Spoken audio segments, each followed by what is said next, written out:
Hey everyone, I'm Adam. Oh, hi, I'm Debbie. And me, I'm Sunny Justice, and this is how we flex.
Hey everyone, hello. Let me turn up my volume again. I always turn it down during the thing or else it bams in my ear. It's really loud. Hey? It's really loud. It is. I'm just trying to blow everybody's ears out, that we're wake them up. I'm like, Mine never plays it. It's funny because it always plays the video, but I don't hear the music. I don't hear it. Oh, really? Even when you tap? I don't tap it. I don't tap it. That's why you don't hear it. I just wait until it says about 5 seconds and then I turn my mic back on. So did you guys have a good couple of days off? Yeah. I feel like I haven't seen either of you in forever. It feels like it, doesn't it? Well, I was kind of enjoying it by the same token. Yeah. No, like not missing you guys, but I know Sunny like ditched us. Like Monday was like Sunny. I was getting scared. I'm like, Adam goes, she's probably in Facebook jail. And I'm like, or real jail. I said maybe she just needed a day off. Maybe her brain just needed a rest. Yeah, I'll say that Monday wasn't exactly an exceptional great day for me on Monday. It just was not a good day. I went and sat by myself at Tim Hortons, had myself some dinner and whatever. Yeah, so I just kind of was having a bad day on Monday and I just wanted to be by myself. Simple as that. Strolled home at whatever time. And I just didn't want to talk to anybody on Monday at all. Like, those days that you just have that you just don't want to talk to the world. That was one of those days. I have them rarely, but I have them. But it was just, everything was just, of course, coming at me, my thoughts and stuff like that. And, whatever. Right? Life. Yeah. So, I was really sorry worried. I made you worry. I was worried. Sorry, I made you worry. Yeah. But I wasn't worried at all, Sunny. I know, Adam. I remember he used us for 2 days before too. Yeah, when me and because he doesn't love you as much. That's true. Deb sent me a text message, not even a messenger. She sent me a text message at like 11. I know it was like 11:30. She was, "Have you talked to Sunny? Is she okay?" And I was like, "Yeah." I was like, "I think she's okay. She just doesn't love you, Deb." I know. I've never done that, have I? I normally am talking at some point, but I literally just wasn't a good day on Monday. Let me put it that way. And I don't have them very often, but sometimes I do. When is your last day, Sonny? At the end of August. End of at the August, end, okay. so another 3 weeks, I guess. Yeah. Yeah. So it was just one of those things. My husband said something to me in the morning that set me off on the wrong thing. And it's not like he meant to. It's just I took it more overly sensitive in a sense. And then it just, when you're just having one of those days, and then if I would have talked to anybody, I would have teared up and cried. So I just didn't want to talk to anybody. So I just, I knew if I would have even at work said anything, I would have just teared up. And I was just like, just having one of those days. But next day I'm back again. That's all. Aren't those the days you need to talk to someone? No, those are the days I've learned to be like, I don't know how to explain it. Because when you're in a relationship, right, and you talk and talk and it goes nowhere, like meaning with my ex-husband. And so you could say it 1,000 times and it made no difference. There was no changes. There was no nothing.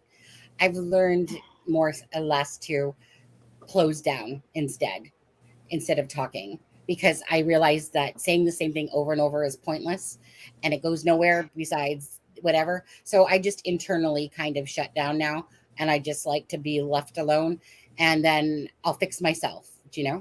Because in my head, I always got to fix myself. I'm my own medication in a sense. And then, but because I like the public and because I like people, I, of course, it doesn't take me long to bounce back again, because you know how it is. You feel sorry for yourself perhaps for a day, and then, you're back, then I'm back. Usually doesn't take me a full day, but to that day it did. Anyway, enough about me. Should we do a roll call? Yeah, let's do a roll call. Deb? Yes. Hey, Teresa, Never Silent, Jill Mosier, Remy's Stuff, Cynthia, Bean in the house, Miss Thang 65, Lisa, Aspen Connor. Oh, that guy, man. Who's Aussie. Aspen? Aussie, who dis? Mandy Ray, Mike Essery. Hey, Mike. Hey, Steffa girl. And let's see, who else? Grace Abounds and DGR Dave. Oh, Purdue. I almost missed Purdue. Oh, that's too bright right now. That's too bright. Oh, and Jumpin' Jack Flash. And Jumpin' Jack Flash. Mm-hmm. Yeah. Hey, Purdue. Jack Flash. Yeah. Hey guys. So Dave must be following me around today on streams, because I saw Dave earlier today in Grizzly True Crime on her live, and he was in the chat, and then he was in Frank and Marv's chat a little bit ago. So we must be on the same live schedule today. Yeah. Stalkers, you don't even know it. Yeah. Yeah. So we got a few things to talk about today. We're gonna talk about Sean Harmon a bit. We're gonna rest in peace, Sean Harmon. And like I said, Teresa, thank you very much for sending me that clip. You'll see that clip in a moment. I honestly didn't have a lot of time, but I put together a little something for Sean Harmon. Right. I mean, I think it was, well, I mean, I was kind of shocked, really. Yeah. You know. Well, we'd heard it, what, 2 nights ago? And I didn't believe it at first, because there was that Facebook message or whatever saying that he,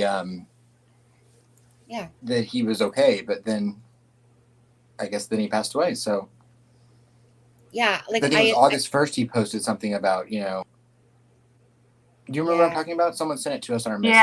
Yeah, and I don't like, unless I see it kind of truly, I just, that's why it's like when I seen a Facebook user said that this, Yeah. Well, that's an article and you're using a Facebook user as your source. I'm not going to see it until I believe it myself, until Right. I see something, because you know how stupid rumors start and this and that. And so I want to make sure before, so I was confused, like if this was true or not true. And I know he relapsed online. I remember hearing about that. Did you see the G's chats, Adam? Oh, I was watching, but I was not in the chat. Yeah. But I saw that you were. Mm-hmm. Yeah, so we'll talk just a little bit about Sean Harmon here. I'll show a quick little video. And again, thank you, Teresa. There's a couple of people that reached out, Tina, Teresa M, that is, and yeah, Tina reached out, and we're going to talk about Kylie Rodni. Oh, am I saying it right? Rodni, because it's with an I at the end. I remember that. Right. I just listened to her story actually today when I was on my lunch. I had seen it a couple times on some channels, like just meaning the little pop-ups on YouTube. Hadn't actually listened to it. Listened to it today when I was at work. So sad, very confusing. What's going on there? We're gonna and very quick. Like it's she's gotten national attention very, very quickly. Very fast. Absolutely. And that's, mind you, that's the best way to have it, right? Absolutely. Because the faster it's out there, the faster, things can happen, and the faster, hopefully, they can find her vehicle, hopefully find her still alive. Right. And then, and then we're going to talk about Kegan, Tony Kline's friend interview, Kegan Kline a little bit. And so, let's see, it's 6:43 now, so we should wrap up probably around 8 o'clock here around. So I'll quickly show the video for Sean Harmon. Again, Sean Harmon, and to all the people that interacted with Sean, or to his family and friends, again, prayers for your family during this time, or for the people, like I said, that interacted, that, cared about Sean Harmon. I know everyone knows Sean Harmon for his dad, saying that his dad was the BG, and he would go into chats all the time and say that my dad's the BG. It almost became like a running joke, because you knew, he was so convinced his dad was the BG. And, he just was like, he just felt that he had these pictures and proof and thoughts to believe, whether it was true, it's true or not. I don't personally believe so, and a lot of people didn't. But you know what? It was his quest, and so now hopefully he can find the answers, there, and rest in peace. He was obviously struggling in life, struggling with addictions. Hopefully he's found his peace, on the other side over there. But sorry to hear of the news, for sure. It is very sad, no matter what. I didn't know him at all, really, besides him emailing me a few times, talking about his dad or making fun of me with Greeno. But at the end of the day, yeah, he's, he was very dedicated to Abby and Libby's cause, for sure. I'm just going to quickly play that video. And so hello to everyone that's in chat. Hi, Derek Farmer. Hey, Sharon Harper, everyone that's coming in there, Cindy. Okay, so let me just take us off screen for a sec.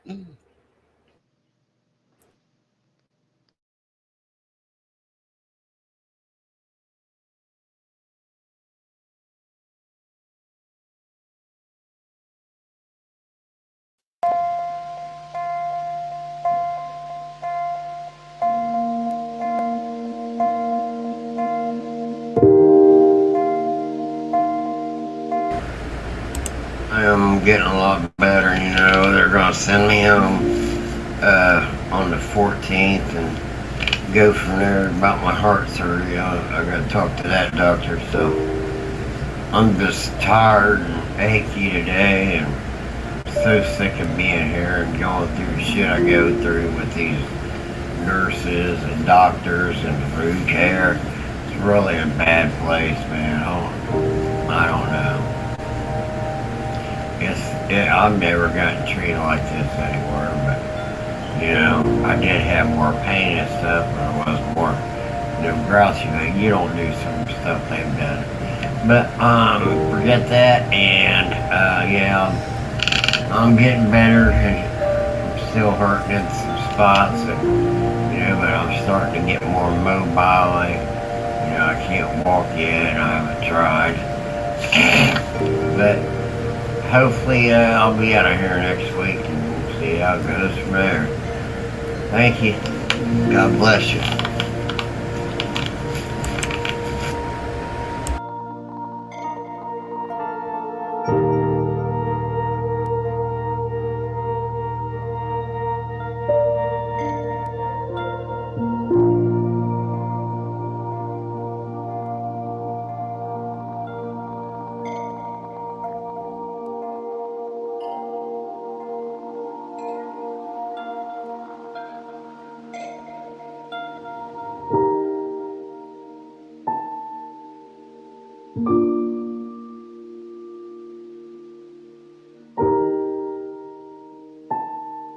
Sean Harmon always believed that his dad was the bridge guy. Well, Sean Harmon, maybe up there you'll find your answers. Rest in peace, Sean Harmon, and bless your family during this difficult time.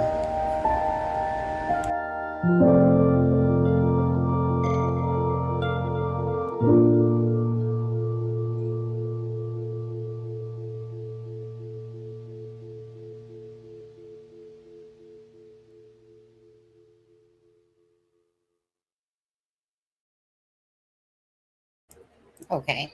Yeah. So That was very nice. Just a sweet little tribute video for Sean Harmon, and thank you, Teresa, and again, Tina.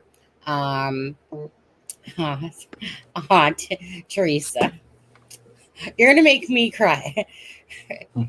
you know, he was a decent. You know what I mean? Right. He struggled, right? You knew he was like a decent person underneath of it all, and yeah. And thank you again for sharing that clip with me to play. Yeah. Yeah. Rest I in didn't know peace. anything about Sean Harmon other than, that he popped into everyone's lives and that he was pretty adamant about his dad being the bridge guy. But it's still so sad. Yeah. Yeah. And it's odd how many YouTubers that have followed this case and in true crime that have passed away in the last year. Oh my goodness, yeah. I know. Michael Catt and Hoosier the Bruiser. Yeah. And now Sean. Yeah. Yeah, well, usually when it comes in threes, doesn't it? And you're welcome. And yes, he did have a lot of issues, but maybe hopefully he's in a better place, to be honest with you. I mean, yeah. At the end of the day, right? There's no take backs in a sense. So I always believe that people kind of who struggle on this side are absolutely in a better place on the other side. For sure. Absolutely. Same Aussie. Yeah, what did Aussie say? Right, exactly. Same Aussie. Absolutely.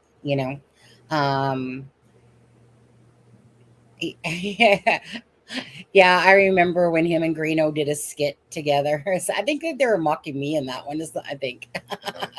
Or the psychic thing or something like that. Yeah, I think it was. That was actually kind of funny. I can quite laugh at myself when things are done sometimes. Well, most times, actually. But anyways, rest in peace, Sean Harmon, and bless again you and your families.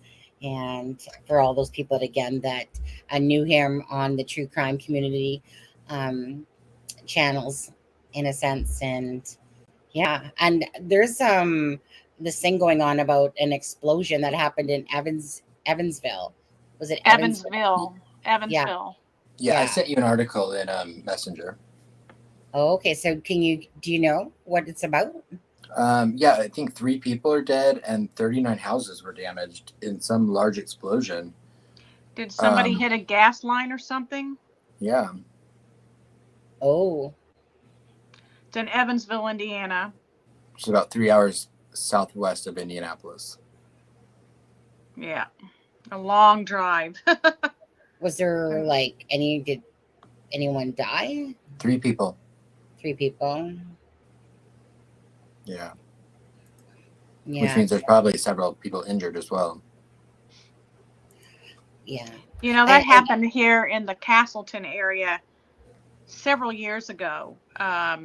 There was somebody doing construction or something, and they hit a gas line, and it literally like blew up almost half of a neighborhood. Well, yeah, 39 houses. I mean, yeah. And there were people that died in it. Yeah. Did you see that one accident that I've seen on the news a few times now? This lady just whips by through a red light, and she literally, like, I'm just talking full blown, and she was a nurse. Okay. She ended up living. She literally takes out this car. It explodes into like this gas station type store place. 6 people dead. She survived. It was one of those things, is that no matter how many times you watch it, you just sitting there going, like, you just blink of an eye, all this happened. was she sober? I don't know, actually, to be honest. Like, It's meaning, amazing how often they live when they're not sober. like, they've taken her blood test, or she might have been tired, or who knows, I'm not really sure, but Yeah.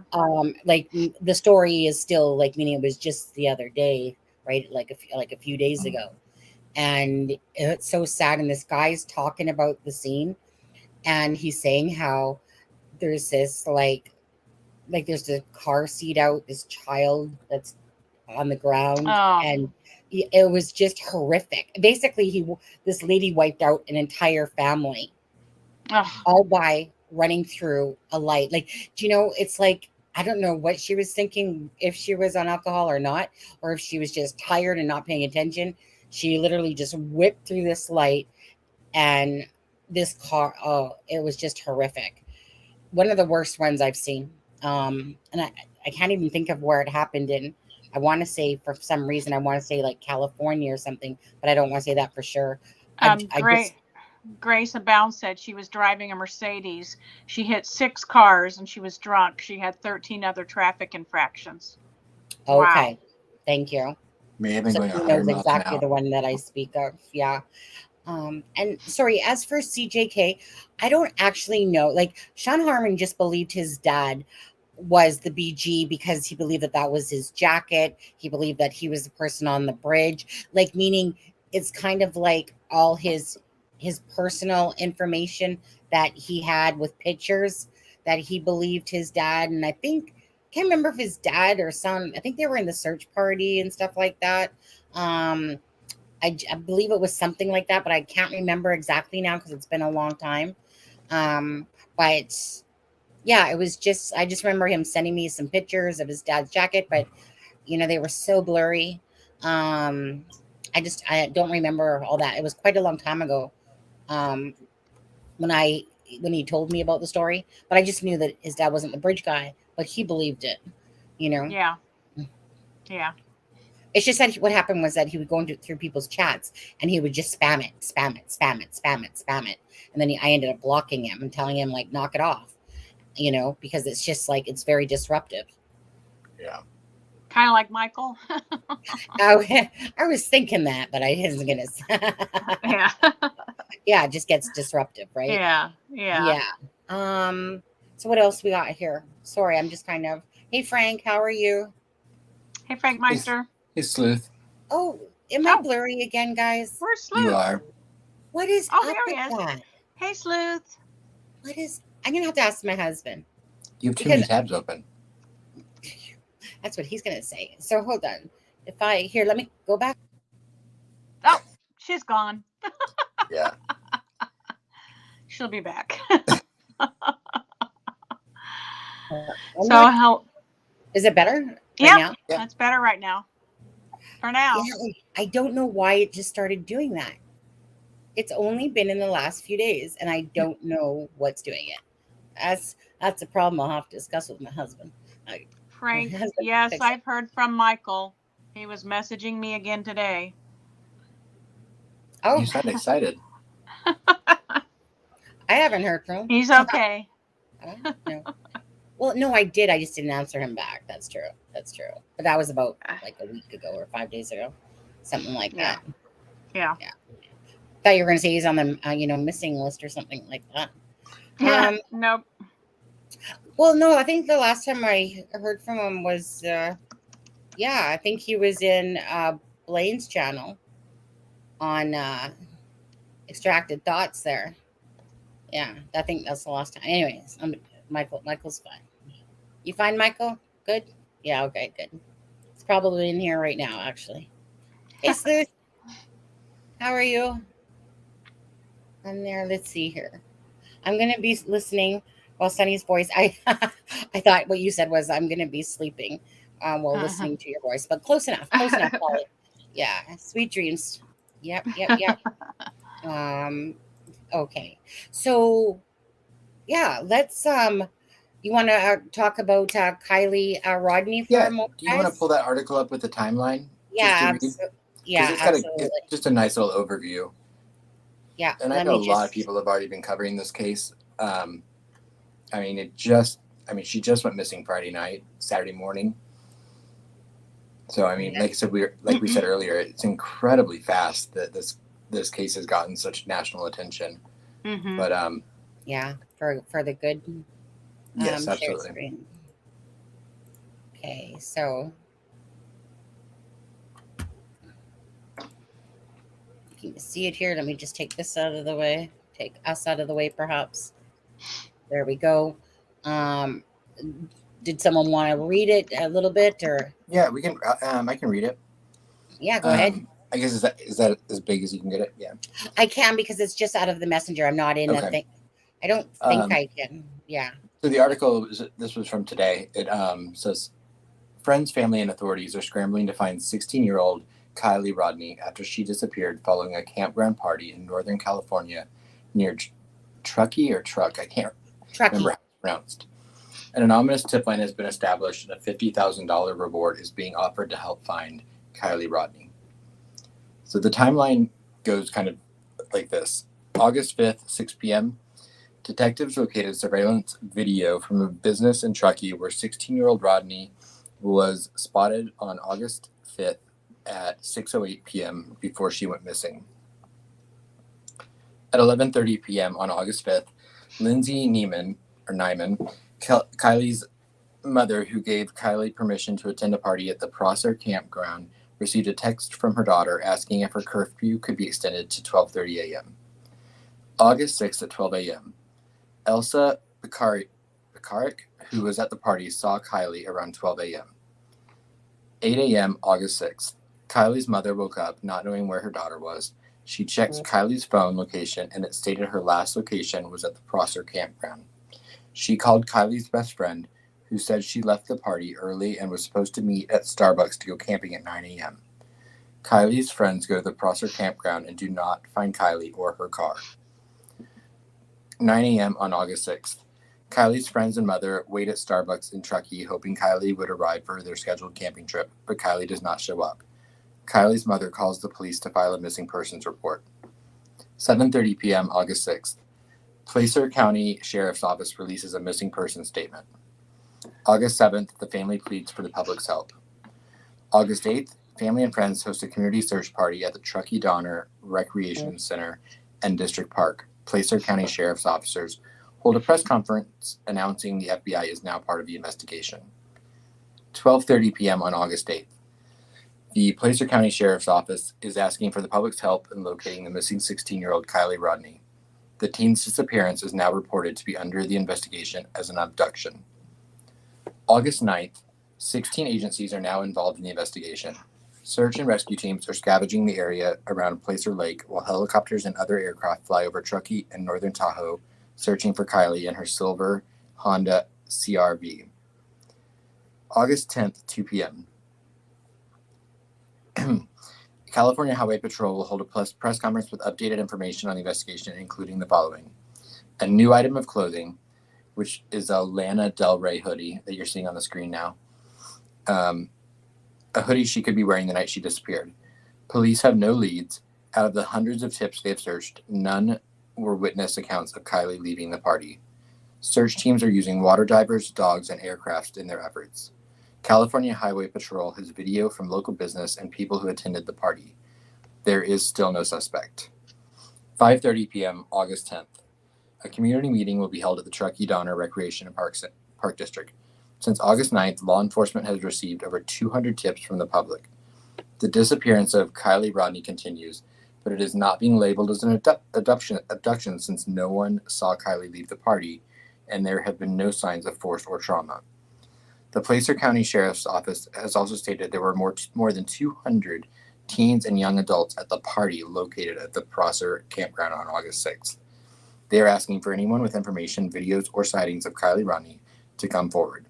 You can call the Placer County Sheriff's tip line at 530-581-6320, option 7. There is also an email tip line out now. I just don't know the email address. Okay, let me just hit this and see what it's. Play this. Families and friends are desperate as the search continues. Where 16-year-old Kylie Rodni, News 4's Andrea Sparsa, joins us live from Truckee with more on the latest investigation. Okay, 1 sec. Hi, good afternoon, Shelby. So law enforcement held a news conference today addressing all of the details that they have concluded or have gathered during their investigation of the disappearance of Kylie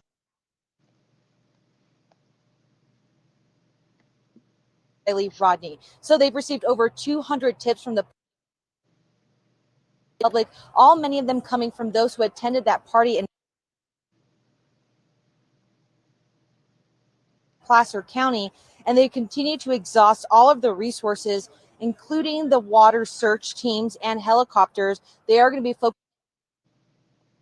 focusing on the areas of Truckee and Tahoe, and so far I have no idea why it's being laggy. Have not been able to locate Kylie Rodni or her car. She went missing August 6th around 12:30 a.m. after attending a party at the Prosser campground, and Kylie's mother is desperate to get an Amber Alert out, but it may not happen. The Amber Alert is a system for notification with suspected child abduction. Right now, we don't have any evidence that supports an abduction. Like we said, we're not ruling anything out, and that's why we're kind of pulling out all the stops. Law enforcement is asking anyone who was at that party at the Prosser campground, they said there was around 200 to 300 people there, to come forward and say someone must have seen Kylie. Joe, Shelby. Andrea, today at the news conference, they changed this case from a suspected abduction to a missing persons case. Why is that? Yes, Shelby, many reporters, including myself, asked why the sudden change, and that is because there wasn't enough evidence to prove that there was an abduction. Typically, when there's an abduction, there is signs of, force or someone leaving, but because no one actually saw Kylie leaving the campground, we don't know if she was taken, especially since they haven't been able to find her car. So that's the big reason why they're not labeling this an abduction, because there's no evidence, but they are going to be considering it a missing persons case. All right, thanks In so Truckee, much. I'm Andrea Sparsa, News 4, on your side. All right, thank you. Well, they are still, of course, looking for Kylie's car. It is a 2013 silver Honda CRV with California license plate 8YUR127. If you see this car or Kylie, or if you have any idea where they might be, you're asked to contact the Placer County Sheriff's Office. You can also call the anonymous tip line that you see there at the bottom of the screen.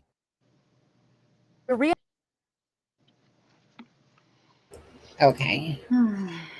Yeah. So Sleuth, they haven't found the car yet. Right.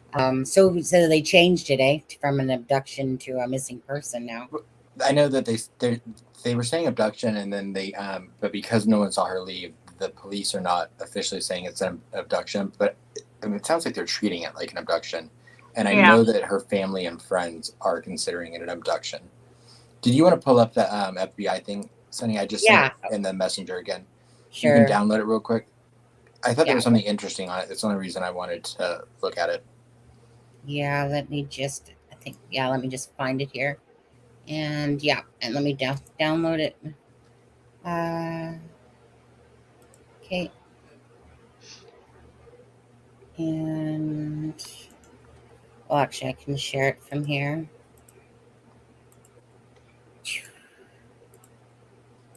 share. Mm-hmm.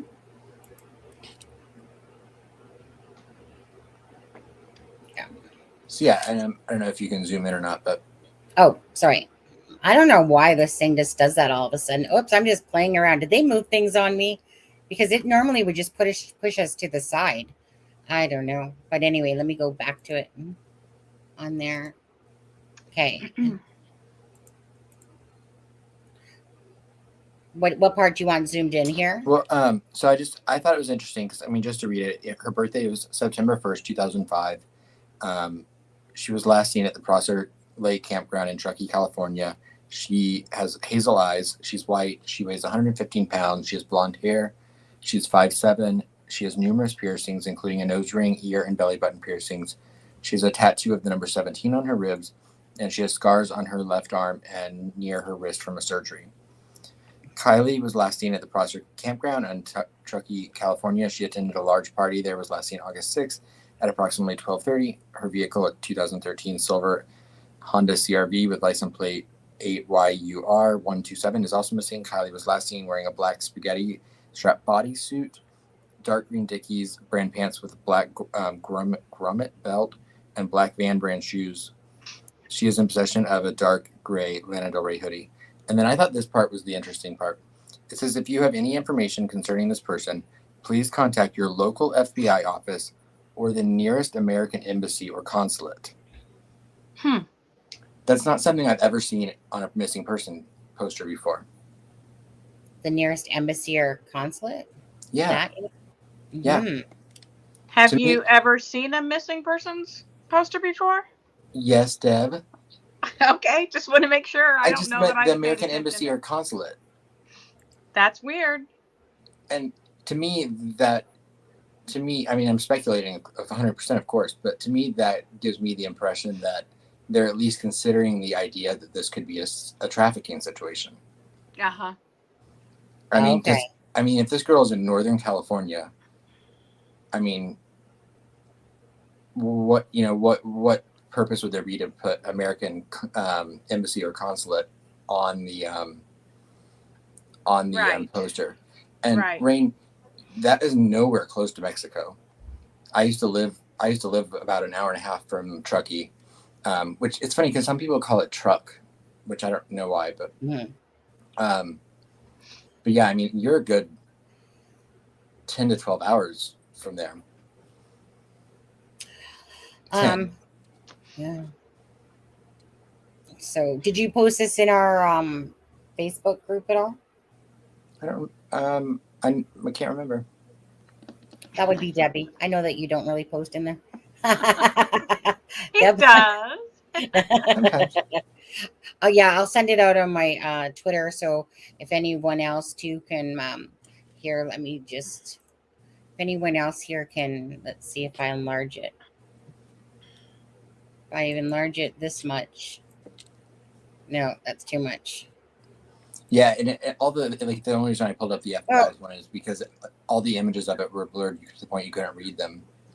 You know what? I'll just copy and paste the link and stick it in our chat, and then people can go post it all on their social media. And there is there's another good one that's from the from the family or the missing group. This was just the FBI one. Yeah. And I found it interesting because it said that American embassy or consulate. Right. Oh, who does it? Does? Okay, thank you. What'd you say? I just checked, and for the FBI's posters, it always says oh, okay. Okay, I just had never noticed that before. Yeah, me neither, actually, until you said that. I don't recall ever seeing one when I was reading one, but yeah. Now, just quickly, Adam. So again, I dropped the link there. If anyone, just put it to your social media. Hopefully this girl is still fine. Like, hopefully she's okay and alive. Absolutely. But that's the whole point of the murdered and the missing, for us, is to help anyone that does need help, or to bring awareness to the missing and to the murdered. So, hope just prayers that for her family, that she is still alive and that she is okay. Sad case, but I know that, like you said, it did hit social media. got the national attention, which is such a good thing. Her mom broke my heart on them when she was on the news, begging for her daughter to be, to whoever, for whoever had her daughter to bring her home. No. I see. I just hate that because it's the sadness I feel like. I get shivers. You can read the authenticity and the sincerity of it. Yeah, absolutely. Stuff that she does, and as far as I know, he's in the picture. I just don't think he's been public. Frank says it means she's out of the country. It means I think it means they're thinking that's a possibility because trafficking is such a bad thing right now. Yeah. And apparently it's really a big issue between Sacramento and Reno on Interstate 80, which goes right through this area. Just to quickly ask you, since I'm thinking about this, Karina McClurkin, have you talked to Jerry at all recently? Either Frank we talked yesterday. Did you? And what's going on over on that side there with funeral services or we didn't discuss that specifically. I know that she told me that they might be holding off closer to her birthday. I believe it's the 25th or 26th. I'm sorry? You said holding off what? On doing a service until like her birthday, which is around, I think it's the 25th or 26th. Forgive me. Okay, yeah. Of September. Okay, yeah. And I know that she's holding up. Yeah. She told me that she's had some, she's definitely has moments, but that, she's doing her very best. Yeah. Okay. Yeah, I just wanted for anyone out there, of course, following the Karina McClurkin case, just if there was a little bit of an update, knowing that her remains have been identified, and if you and Jerry had talked there at all.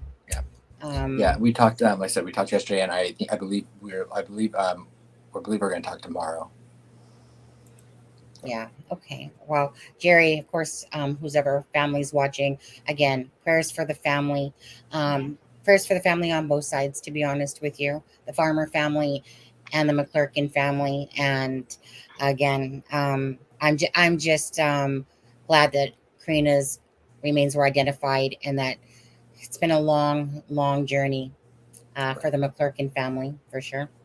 We might have a very interesting update for you that on over the weekend, but we're not sure yet. So until it's said and done, then you're talking about But we might have a very interesting interview to bring to you on Sunday. Right. Yeah. Exactly. We'll see how that goes. Again, thanks for anyone that does reach out to us and reach out to the channel. Just so you know, we like to pride ourselves in the sense that we do give someone a voice if they want a voice here.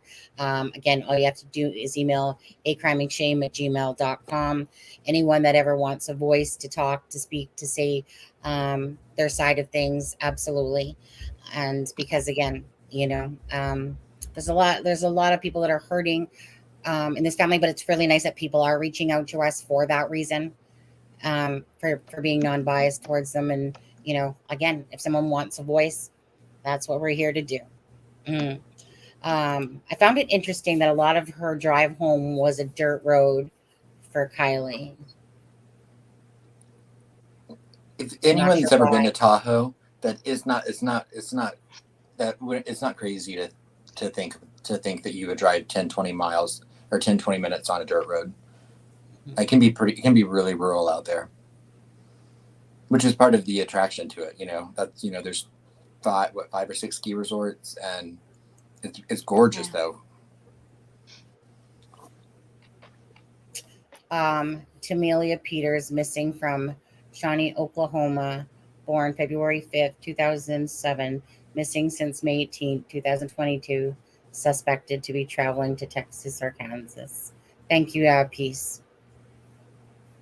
And of course, if there is a missing poster, I'm not sure if it is because I really haven't overly looked at our Facebook page too much in the last few days. But if there is, then make sure that you post it into our Facebook group. And then we can share it around to our social media as well. As horse's mouth, nothing that's been put out there publicly. Nothing that I'm aware of. I don't know, Adam, are you aware of any changes to that? No. How about you, Deb? Yeah. Nothing that we can talk about. Yeah, nothing that I would talk about. That's Right. nothing I would talk about. Let me just put that Yeah. one. Steppa says that her concern with the dirt road was that her being on a dirt road for that long and being as drunk as they said that she was. Yeah. I mean, I personally don't. I mean, it's again speculating, but I don't see her leaving that party by herself. But Yeah. you never know. Hi, Molly. How are you? From all of her friends and everyone that's says it sounds like she was, I know that everyone makes mistakes, but it sounds like she was a pretty level-headed kid, even though she was partying. She contacted her mom, yeah. It sounded like she knew better than to, drive if she'd been drinking. But again, you never know. Yeah. I just am afraid that, because I mean, they made a point to say her cell phone was turned off after the last interaction with, was it text or phone call, somewhere around 12:33 to 12:36 a.m.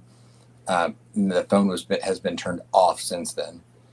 And to me that, and it was the last cell phone ping was at the party, and like when her mom opens up, like Find My Phone or shares the shared location, it was still like it's the last known location was at that campground.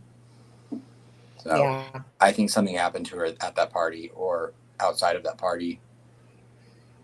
Yeah. And I just hope that she's safe. Absolutely. We will be following this story definitely. And see, and hopefully we're going to have like a happy ending. Prayers. Everyone prays so hard that there's a happy ending for this. But you all know in true crime that, well, let me just put it this way. There's still hope out there, even though it gets slimmer every day that she's not found. And then, hi, Hanali.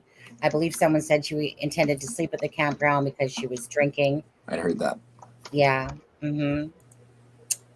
Molly. Adam used to live in the Bay Area, and I've been to Tahoe Sierras quite a few times.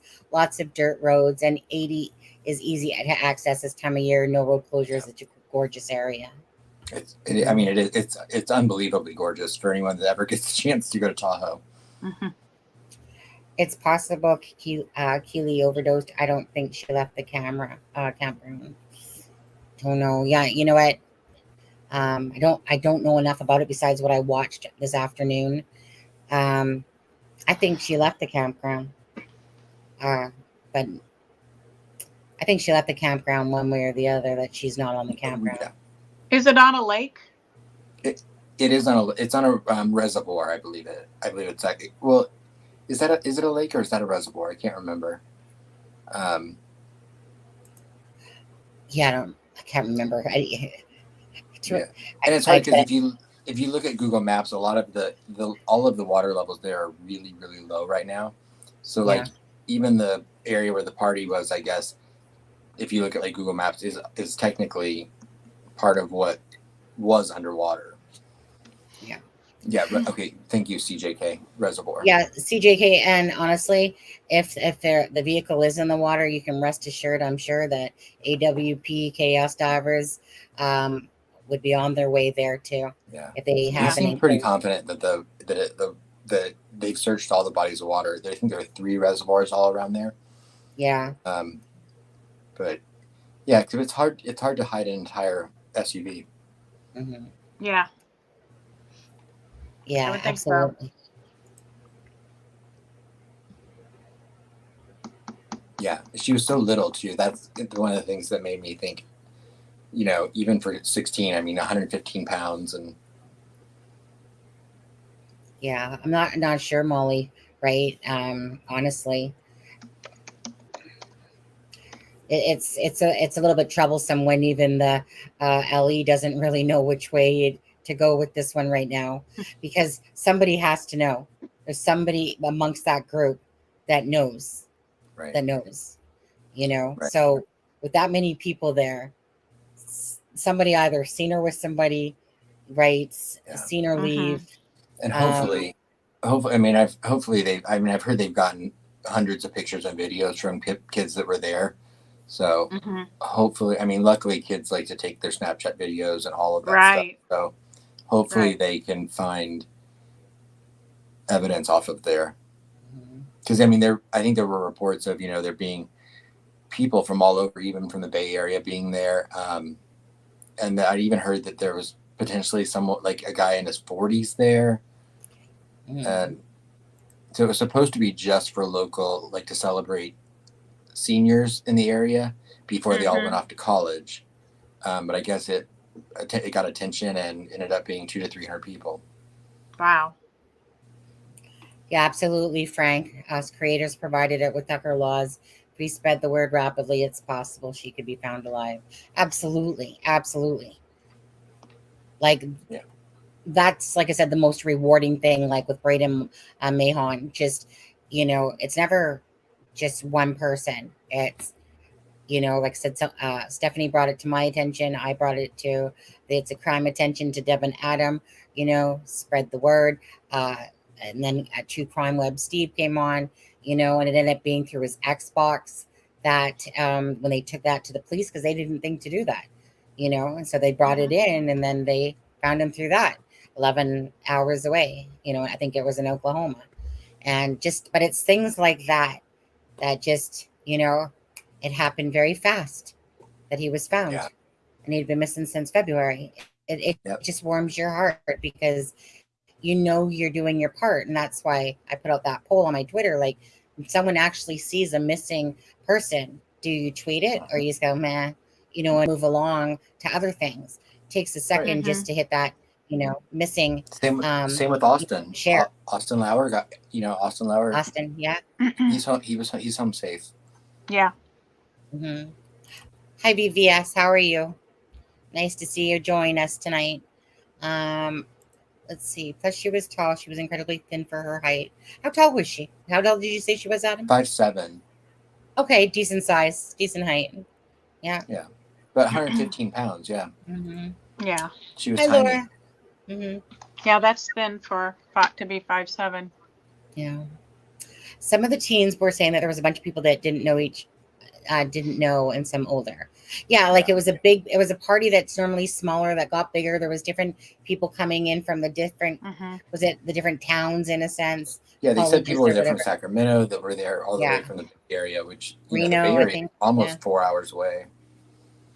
So I'm sure there was a lot of people that probably didn't know each other, but still, someone would have probably, do you know what I mean? For someone to leave, Right. Somebody would have saw her with somebody at some point prior to her leaving. Yeah. You would think. just by seeing the picture alone. Right. But how easy would it be to target a drunk 16-year-old girl?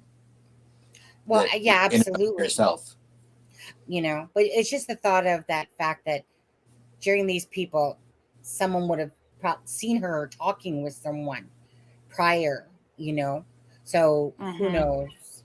Right. Somebody knows in there. But Yeah. but we're going to keep following. I'm sorry, Deb. Oh, I was just going to say, Raina, she said, I keep having the thought that maybe she went in the water. I thought that for a second too, but then where's her vehicle? Yeah. Kristen behind the crime door, welcome. Hey, Kristen. Thank you for joining in. There was 200 to 300 people there. She says, I covered her last night. Thank you for doing this. Absolutely. That's what the true crime is about, right? Loving, caring, sharing, bringing awareness for those that need it. And again, this case is so warm still that, again, like I said, thank God it gets national. It's getting national attention, because that's exactly what needs to happen. That's your best bet at hopefully finding answers, or at least finding her alive, hopefully. Prayers again to the family. Yeah. The guy on what? Ikmel today said that there was a lot of people in their 20s. The guy at the party had 3 children of his own. Craziness. Yeah. I'm not sure what that. Luckily, lots of people are covering the case. You know, it definitely kind of seems to be like. Yeah. You know, you know what? Yeah. Just between Friday and now, I mean, I feel like it's popped up everywhere. So. Yeah, I said I would watch a little bit of a news coverage on it during lunch, and then I was watching what is it? What's her channel? 10 for Life, 10 something life. Oh. Yes, I've seen her before, but I think it's 10 to Life or something like that. And but anyway, so I was watching it there, but then I had to get back to work after a bit, and she was kind of breaking down the story as well, but I didn't get to watch all of it, so.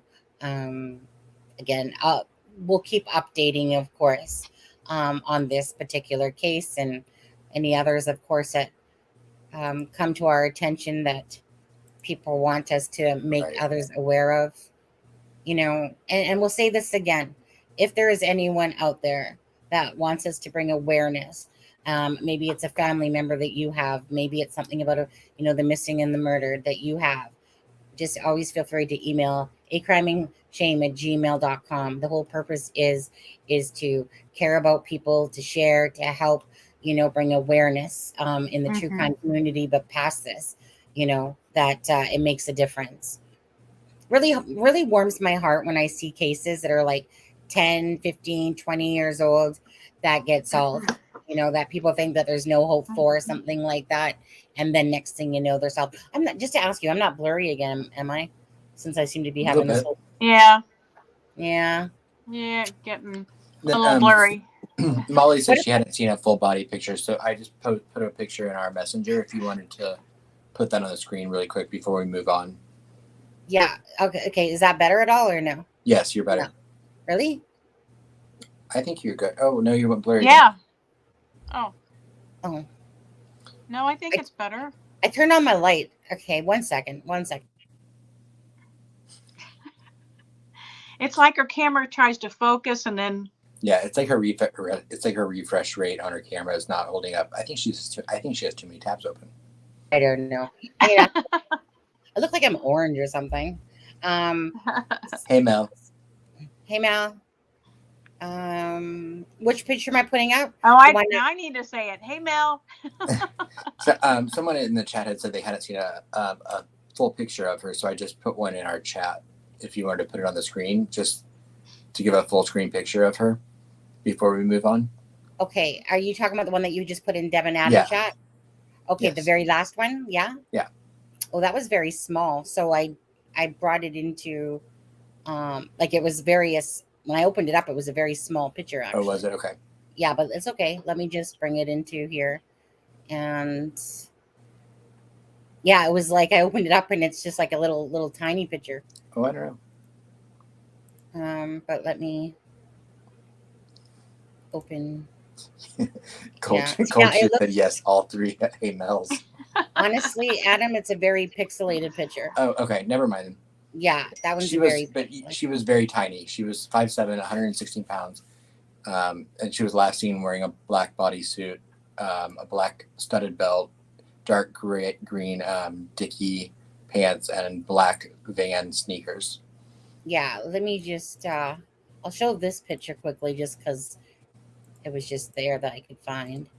I'll put up this picture. But yeah, the other one I had. That's what she was last seen wearing. Yeah. Okay. Yeah.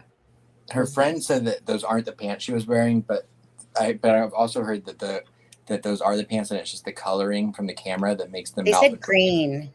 Yeah, that's what I've heard, because this was at 6:08 p.m. And they said this is what she was wearing. But her friend said those aren't the pants. Oh. But then I heard the pants, the coloring could be off just because of the video surveillance. Yeah. But they probably are really green. But you can even see like on her waist there, like that was that is a bodysuit and not just a tank top. Right. You can see a little bit of skin there on the her right side. Yeah, absolutely. Yeah. Mm-hmm. What's this? Yeah, and it was a gray hood. And she had a dark gray Lana Del Rey hoodie that she had borrowed. Mm. And they believe it's still That's in her nice. possession. Sorry. Hi, Derek, Sunny and crew, Christian, Frank, and of course, yeah, drives. I hope you're driving safely. Go ahead. I know a lot of people have criticized that she has a friend that she was with at the party named Sammy, and I've seen a lot of people come out and criticize the girl because she's put herself very front and center. She's definitely inserted herself into the investigation, and she's put herself in this like kind of lead position of like trying to be a liaison for like teenagers that might not want to share everything with adults. And some people are taking that as, you know, she's trying to control the narrative or she's trying to hide something. Mm-hmm. And I get the red flags that people are seeing with the girl. I personally just wanted to say that I don't think there's anything suspicious about the girl. This girl, you talking about Kylie? No, I'm talking about Sammy. She's the friend.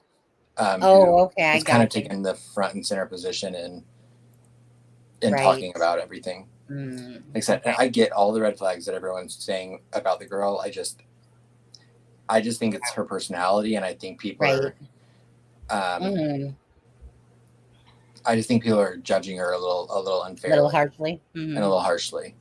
But I do understand, you know, where people can see the red flags. But yeah, I think people should try to lay off the girl a little bit personally. I think I was going to say, I think so too. It is really hard when you have like people judging so harshly on the internet, you know, and yet this person is just probably really missing her friend, just trying to help out, do her thing, has nothing to do with her disappearance whatsoever, you know, and people want to go on the attack and stuff like that. It's too bad, you know, and that happens so quickly. How about, I say, how about worry about Kylie that's missing first and foremost, and care about that would be my answer for sure. But yeah, so let's see here. Molly Frank, absolutely at that age I've been a teen girl at places where older guys are. You get hit on all the time by creeps looking for jailbait. Yeah. Yeah, Chris and I agree 100%. She's only 16, and please don't victim blame. Yeah, absolutely. You know, yeah.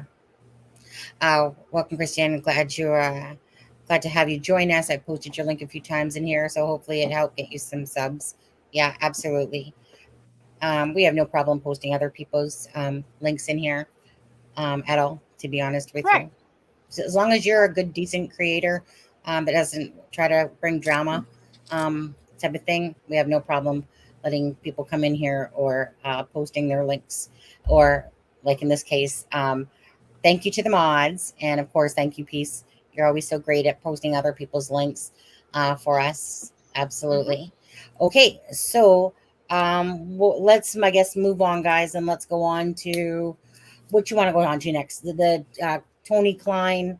Want to talk about Tony Kline now? The Friends interview a bit. Right. Sure. Tony, what time did you say we were going to be done? 8 or close to it. We could be good. We should be good. Yeah. Okay. Maybe about 8:15. Yeah. So I guess I'll start out by asking how many people have actually listened to that series by Aaron Mull on YouTube. It's a 4-part series. I think he just dropped a 5th about Tony. So if you have listened to it, put a 1 in the chat. Let's see how. 1. I'm putting my 1 in, Deb. Yep. Put a 1 in. Put a 1 in the chat if you listened to that series about Tony Kline that Aaron Mull did. Kimmy Canuck, Never Silent, Purdue, Aspen. Good. Looks like several people have. CBS has done 1 through 5. Yeah, it looks like a lot of people have. So Hey, that's Sheila. good. That's good. So I guess then my next question is, how many people feel that the Scott Washington guy that he's interviewing is credible. If you think he's credible, put a 1. Not credible, put a 2. Credible. We're gonna make our viewers work. Oh, Do you believe everything? Do you believe what he's saying?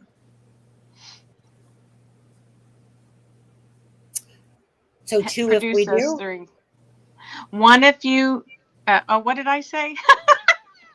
I did that last time. Remember? Yeah. You said one if you believe him, or 2 if you 1 if you think he's credible and you believe him, or 2 if you don't. I think that's what I said. And people have got 1.5, 2.5. Somebody put 3. I get that. You know what? I'm gonna give it a half myself, for honestly, like 1.5, because there's certain things I do, and then he double talks a lot. Yeah. Mm-hmm. Yeah, like he's basically being like, contradicting himself on stuff. Yeah, here's what I think. I've listened to it several times now and just tried to catch what he's contradicting himself on. I think that the lie is coming in about where he lives and how he's related, how he knows. I think that the guy actually works with Tony.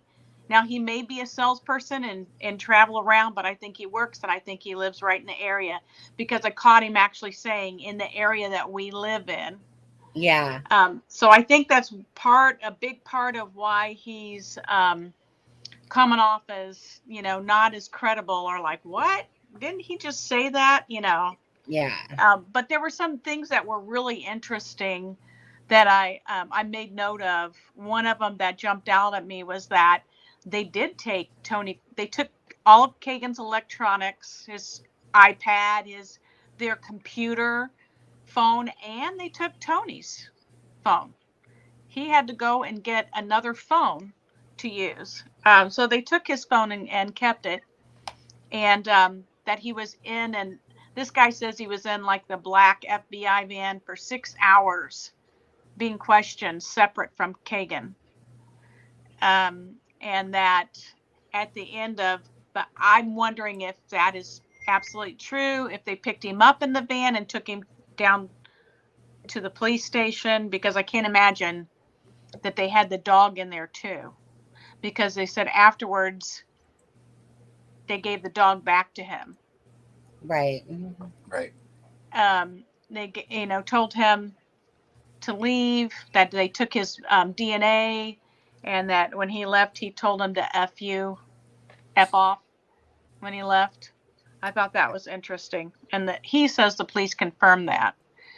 The other thing that I did not believe is that he said that the police told him that neither Kegan's, Tony's, or the dog's DNA matched the DNA that they have.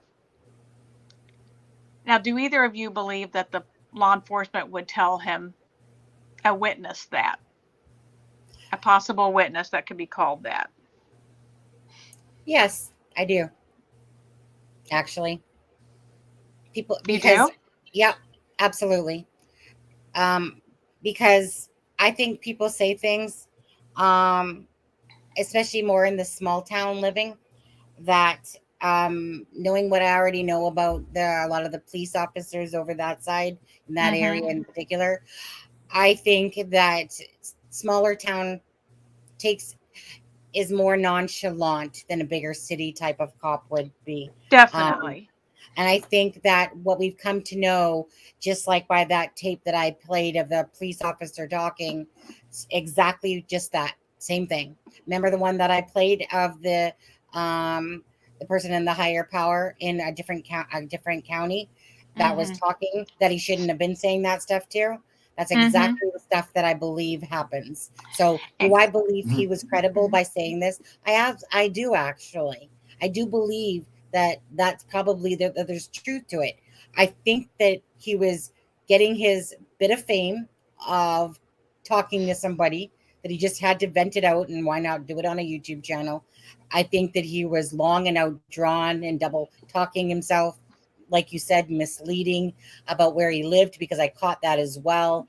When he said that he had to drive a long way, the next thing you know, it was like Really? So Tony's going to keep driving a long way, quite the distance, 3 times a week to come see I you. think it was the FBI that interviewed him, though, wasn't it? 'Cause he Right. said That's what I it was getting. remote, and I don't think Yeah. I don't see the FBI.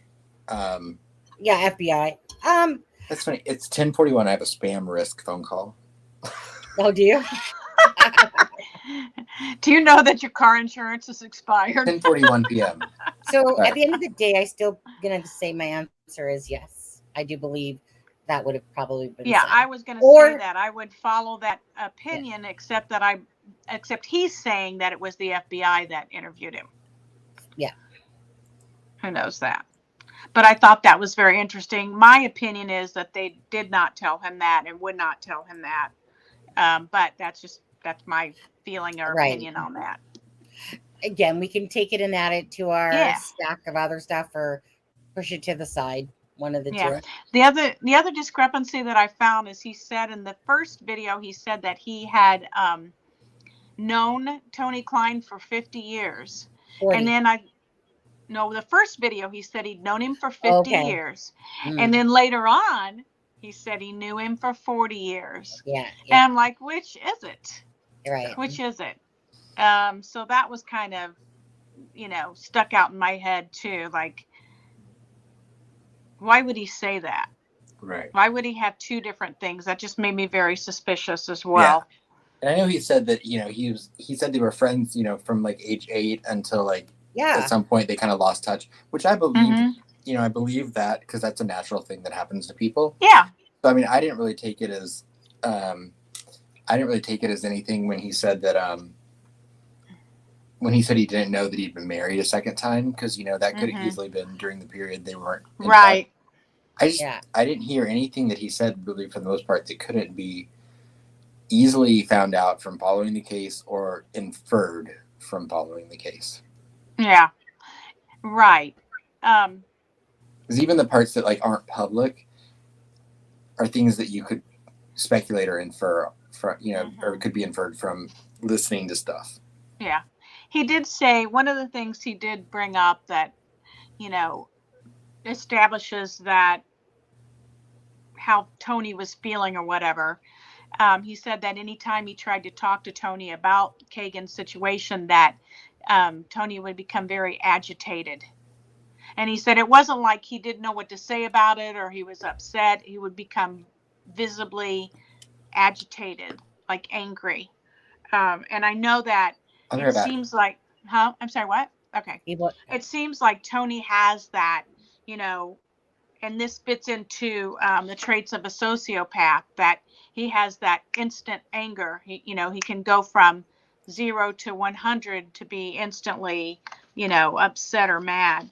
And so I started looking at, that traits of a sociopath, which I kind of mentioned before, which I think fit him perfectly, as seems to have a lack of empathy. Yeah. He has strong internal urge to manipulate people. And I think Kegan fits this category too. They're impulsive and quick to anger. And their first impressions can be very good ones that people really, have a good impression of them at first. And that's what this guy was saying. He's like, when people first meet him, like, he had 1,000 friends on his Facebook page. People, liked him. But then with him and with Kegan, I see this feature of their personality that they will go to any length to make up something that makes them sound big. Of course, yeah. For example, the Scott Washington guy said that he went out of his way to let people know that Tony did, to let people know that he'd done every kind of drug and drank every kind of drink imaginable. Yeah. So he fit that, profile as well. And that the other thing I thought was interesting about a sociopath, and I'd really love to see a video of Kegan, a full video of Kegan's interview, or a full video of, or just know if anyone knows Tony, is that sociopaths stare too long. When they're talking to you, it's sociably good to look someone in the eye. Yes. But they will stare at you and look at you and not blink for 10 seconds or longer. And that's a big sign of a sociopath. if they do that constantly, to the point where it makes you feel uncomfortable. So I was Right. wondering if that's... I was just gonna say, where it makes you feel uncomfortable. Yeah. Right. And then their emotional responses are off. Like they don't know how to respond properly when something happens. Like they don't know, like if something horrible happens to someone, they don't know how to properly respond to that and show the proper emotion for it. Yeah. So I thought that seemed to fit a lot of them. Just 169 people watching. You guys know how I feel about 169 or just 69. And only 71 thumbs up. So yeah, come on, people. Could you guys please be very generous and kind and give us a thumbs up? Right. It's kind of one of those things. If you want to come in here and watch, maybe possibly you could just give us a thumbs up, just as an appreciation in a sense. Right. Anyways, thank you. So, Thank you if you guys could. What do you guys think about, like, he said the FBI, law enforcement, whoever it was, told him that Tony's phone tried to call him at 8 p.m. on the 14th and again at 8:01. And then later in the video, he says that he's not sure, but he thinks there was a third call on the 14th. And he didn't answer either one of those phone calls, he says. Did you find that credible, or do you think? Let me put it this way. I found what he was saying, for the most part, to be credible. I thought that he double talked himself. He liked listening to the sound of his own voice a bit. Yes. Yeah. But if I was to go by my gut feeling, I felt like a lot of what he was saying is probably true and accurate. Besides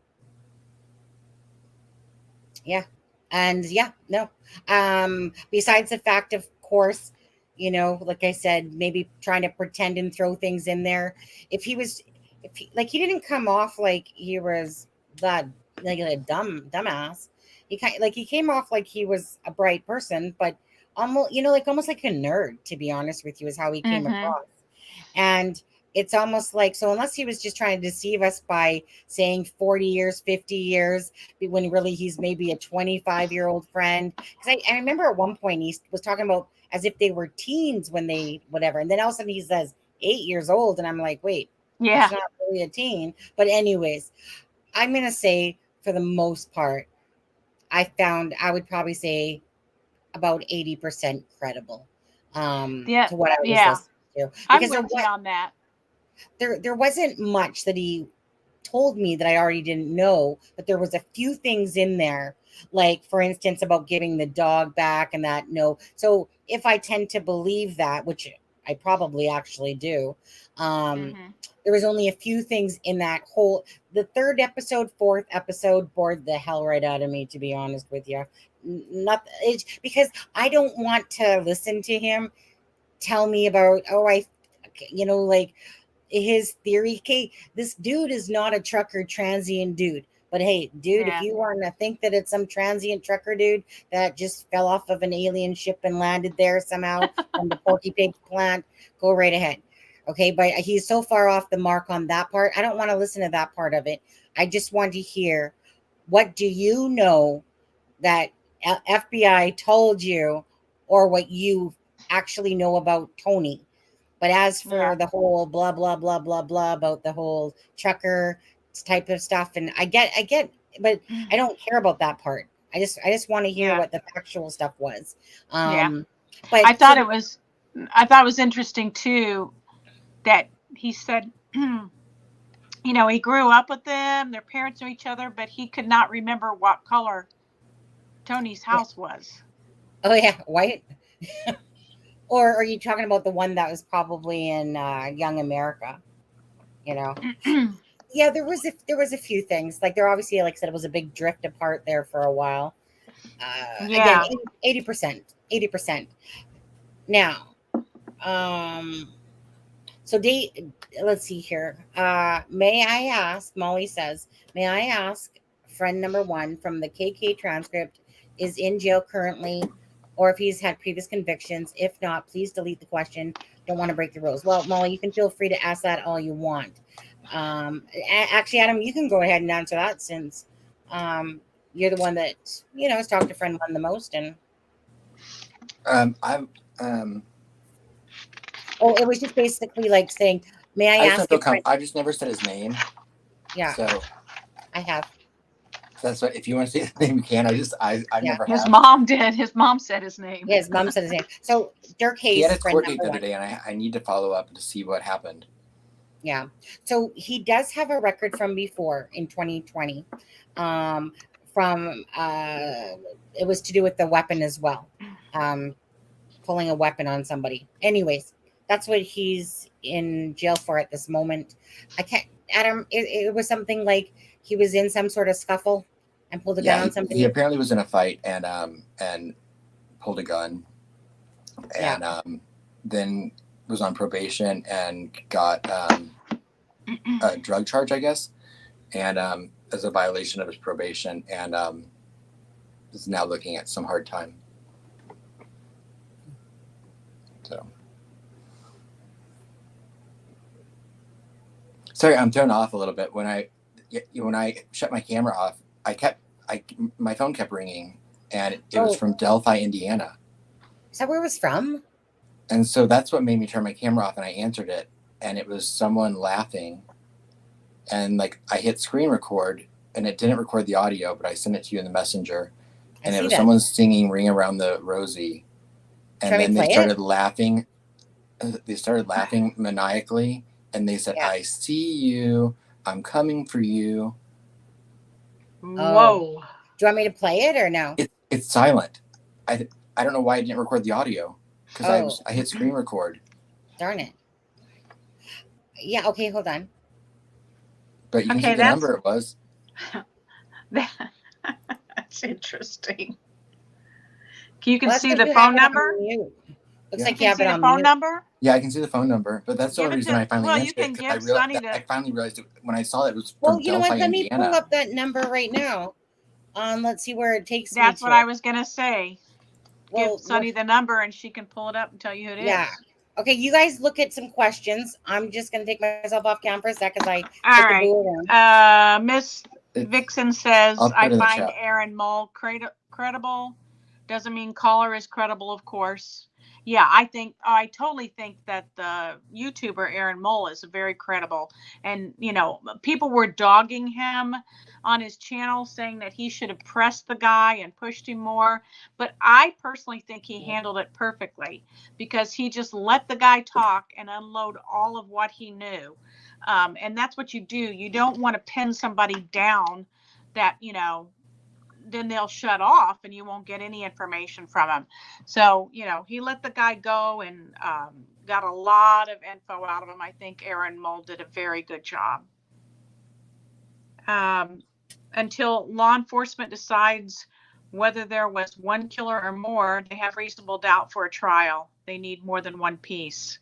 It's probably true, Anna. Molly says, I think he is.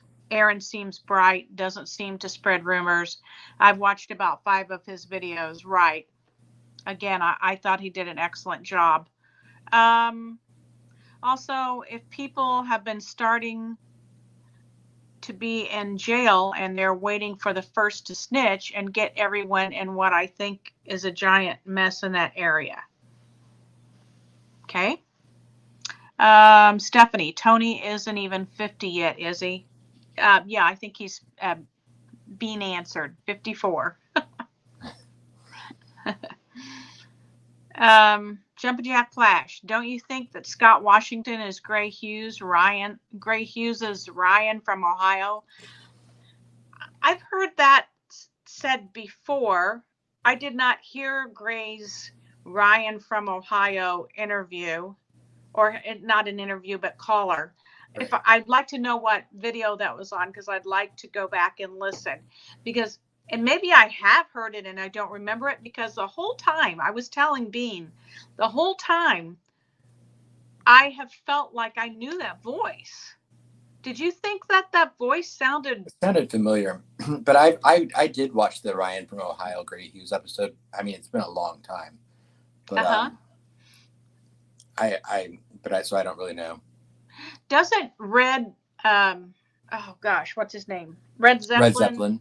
He thinks that Ryan from Ohio is the car knocker guy. His car knocker theory. What is that? What is that? She put up on this. It's up on the screen.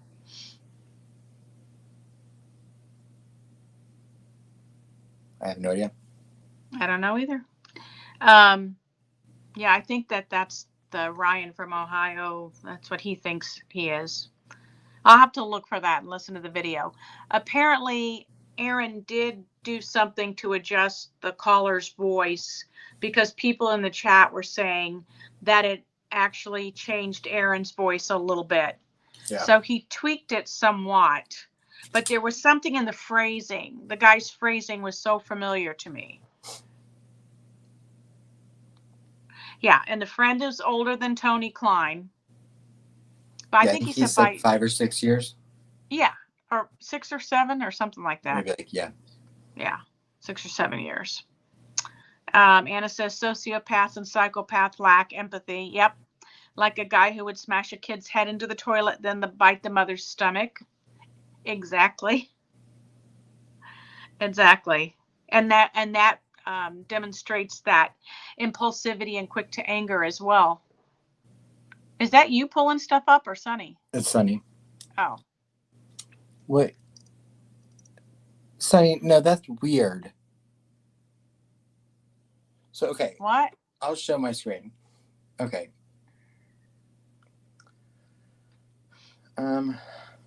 So the number that called me, this is the number that came up on my screen. Can everyone see that?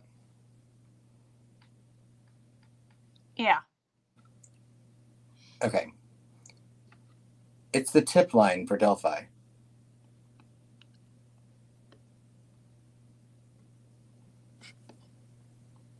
That's weird. Someone hacked into someone the tip line? Like you can see it says incoming call 53 seconds or 50 some seconds. That's the Delphi tip line. But that's the number that came up. Somebody hacked into the tip line, hacked into that number.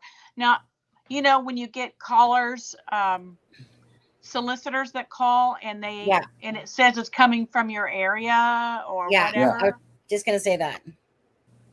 Yeah, and it's not, but they're using your number. So when you call the person back, the person will actually answer and go, "I didn't call you," because they hide behind a number.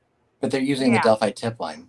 Right, because it's obviously a little bit smarter of a hacker or has a hacker friend or something. Huh? Because all you have to do, So yeah. So it's someone messing with you, Adam. Yeah, I know. Yeah. Good for you. You're so awesome. You're so amazing.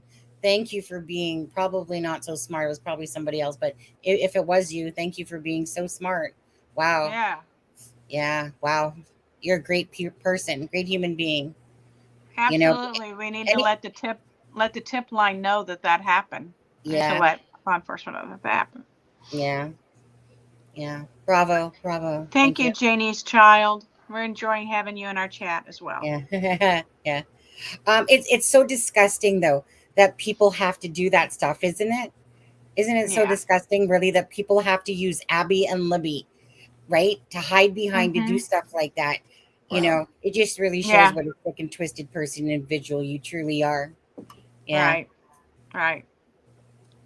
And how did they get your phone number, Adam? That's what I was mostly concerned about. Adam, I could find your probably number in a second. I know. Yeah. Sonny did it. Defo all the way from Canada here, and I use the Abby and Libby tip line. Right. It's just pathetic. But anyway, let's move on from that. Yeah. Adam, but yeah, absolutely. You'd be wise to report that, to be honest, Adam. Call back the Abby and Libby tip line. To give them that tip. Yeah. Okay, go ahead. Someone watching. and they wanted to, someone watching. they wanted to, interrupt the show and be funny. Yeah. So Yeah. good job. There you go. Hey, Tracy Chapman, how are you? She's been painting her house. Hey, Tracy. So yeah, I just thought if you haven't watched that, series, I would suggest to do it because it is interesting. And, while most of it is information that we already knew, he does present it in a way, that's interesting. And he does throw in some things, a story about Tony Kline in high school and, his promiscuity, and it was kind of interesting.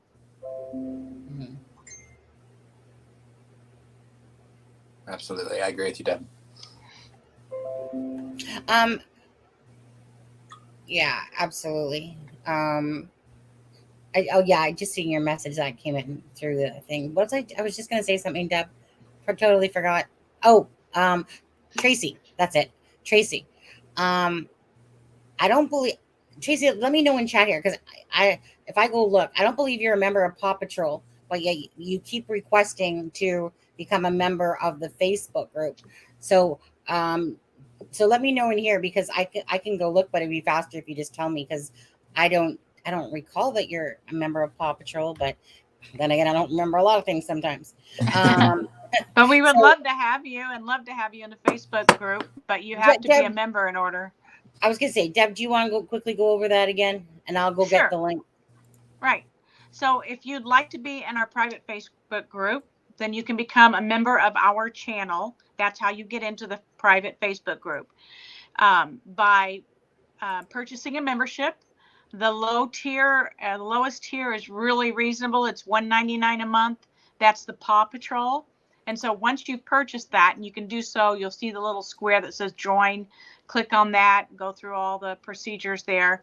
Once you've joined, send Sunny an email at acrimingshame@gmail.com and let her know what your Facebook name is, because it's more than likely different than your YouTube name.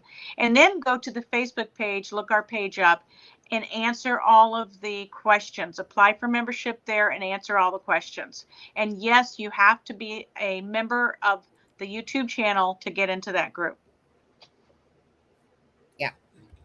Yeah. So I'm just going to drop the link there. I don't see her on it. And as well, I know that there's people in the Facebook group that haven't gone through the list that are no longer members of the Paw Patrol. So just so you know as well, I'll be going through that in the upcoming week as well. I like to do things fairly. I know that there's a couple people in there, a few people in there that never did have to purchase a membership.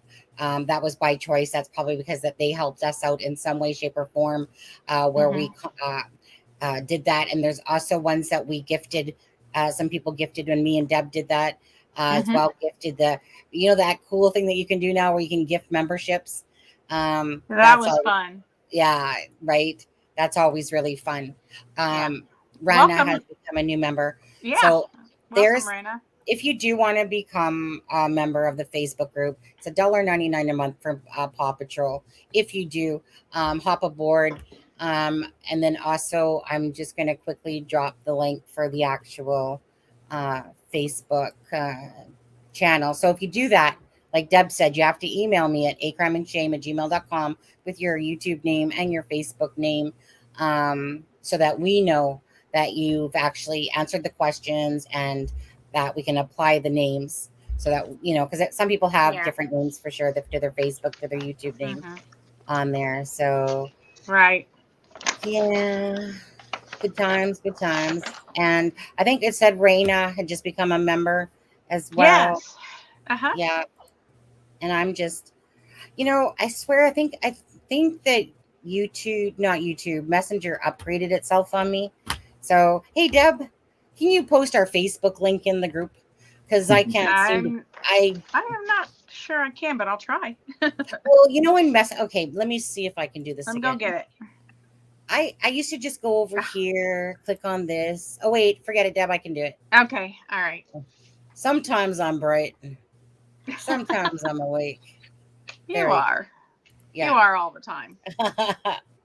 Okay. You know, from someone who came from not knowing shit all about YouTube, videos, making videos, all that stuff, I've taught myself a lot. So I'm proud of what I've accomplished for my capabilities over the time. All right. And so there we go. Absolutely. Okay. Thanks, Rana. I think I'm saying that right, Rana. Could be right now. Hi, the shadow seeks justice. Look at it. I think she's tisking you. Adam, Adam, Adam. What she should have said was, who's Adam? Who's Adam? Who's Adam? Who's Adam? Let's see. Adam, that could be the bridge guy. Do not erase a call. Report that to the law enforcement. Note the date and time. We're looking for someone who could be a hacker, who could have hacked Kegan Kline. Yeah. Should I answer? Are they calling again? Are they? Absolutely. Yeah. Answer. Caller 69, you're live. Caller 69. Graves. Hello. Hi there. Thanks for watching our YouTube channel at It's a Crime and Shame. Did they hang out? Yeah, they didn't want to be on air. Oh, but you're watching us now. Oh, you coward, you wussy. Oh, we were all looking so. Call back, okay? Call back because we do want to have a good laugh, and then of course we're going to report you to the FBI. But it's okay. Just call back. We just want to have some fun with you. No problem. Thank you. I just think it's funny that they think it bothers me. I know. Well, you know what? I just wish it was more of a 1-900 number for you, Adam. None of these, you know. I think you could use some of those instead, to be honest with you. So if you are watching and you're hacking. Adam, Lisa said it could be some of those friends from prison. It could be. Well, Mike, the number is the Delphi hotline. Tip line. So right. Well, this number wasn't. Oh, it wasn't. Which one did they use this time? Oh, hello. Hello. Hello. Hello. Hello. No. Oh, you little wussy. You wussy. It's so funny that people can come online and think that they can do whatever they want. And they think that they can get away with whatever they want. Yeah. It's probably Frank. I was going to say, Frank, dude, we told you to knock it off. Yeah. Yeah. Maybe it's Kegan Kline from jail. Yeah. Maybe it's no, that time it was the same Delphi number again. Yeah. The second time it was somewhere in Greenwood, Indiana. Oh yeah, Greenwood is south of here. I feel like I should play that chicken song. Two of the calls have been from the tip line, and then one was from Greenwood, Indiana. Yeah, but I just they don't want to talk on air. I was gonna say, are you sure you don't want us to record you? Are you sure? You know, I feel like this could be your 15 minutes of fame, but maybe within 15 seconds, just talk. Give us some love notes, haikus. Give us those poetry. We want to hear it. Right. Please, coward, pussy, coward. Okay. Yeah. I think it's just so funny that they got nothing better to do with their lives. Right. Go get yourself a life. Oh, you are. You're watching us. That's right. Okay. We'll let you off the hook. Okay. So obviously you're watching in a very important channel right here. Because obviously if you had something better to do, you wouldn't be watching us right now, but apparently you are. So thank you. I want to thank probably, some of those other channels that are watching us too that pretend like they don't either. Thank you. Thank you guys so much. Thank you. Don't forget to hit that subscribe button now. Pretend like they don't. Sorry.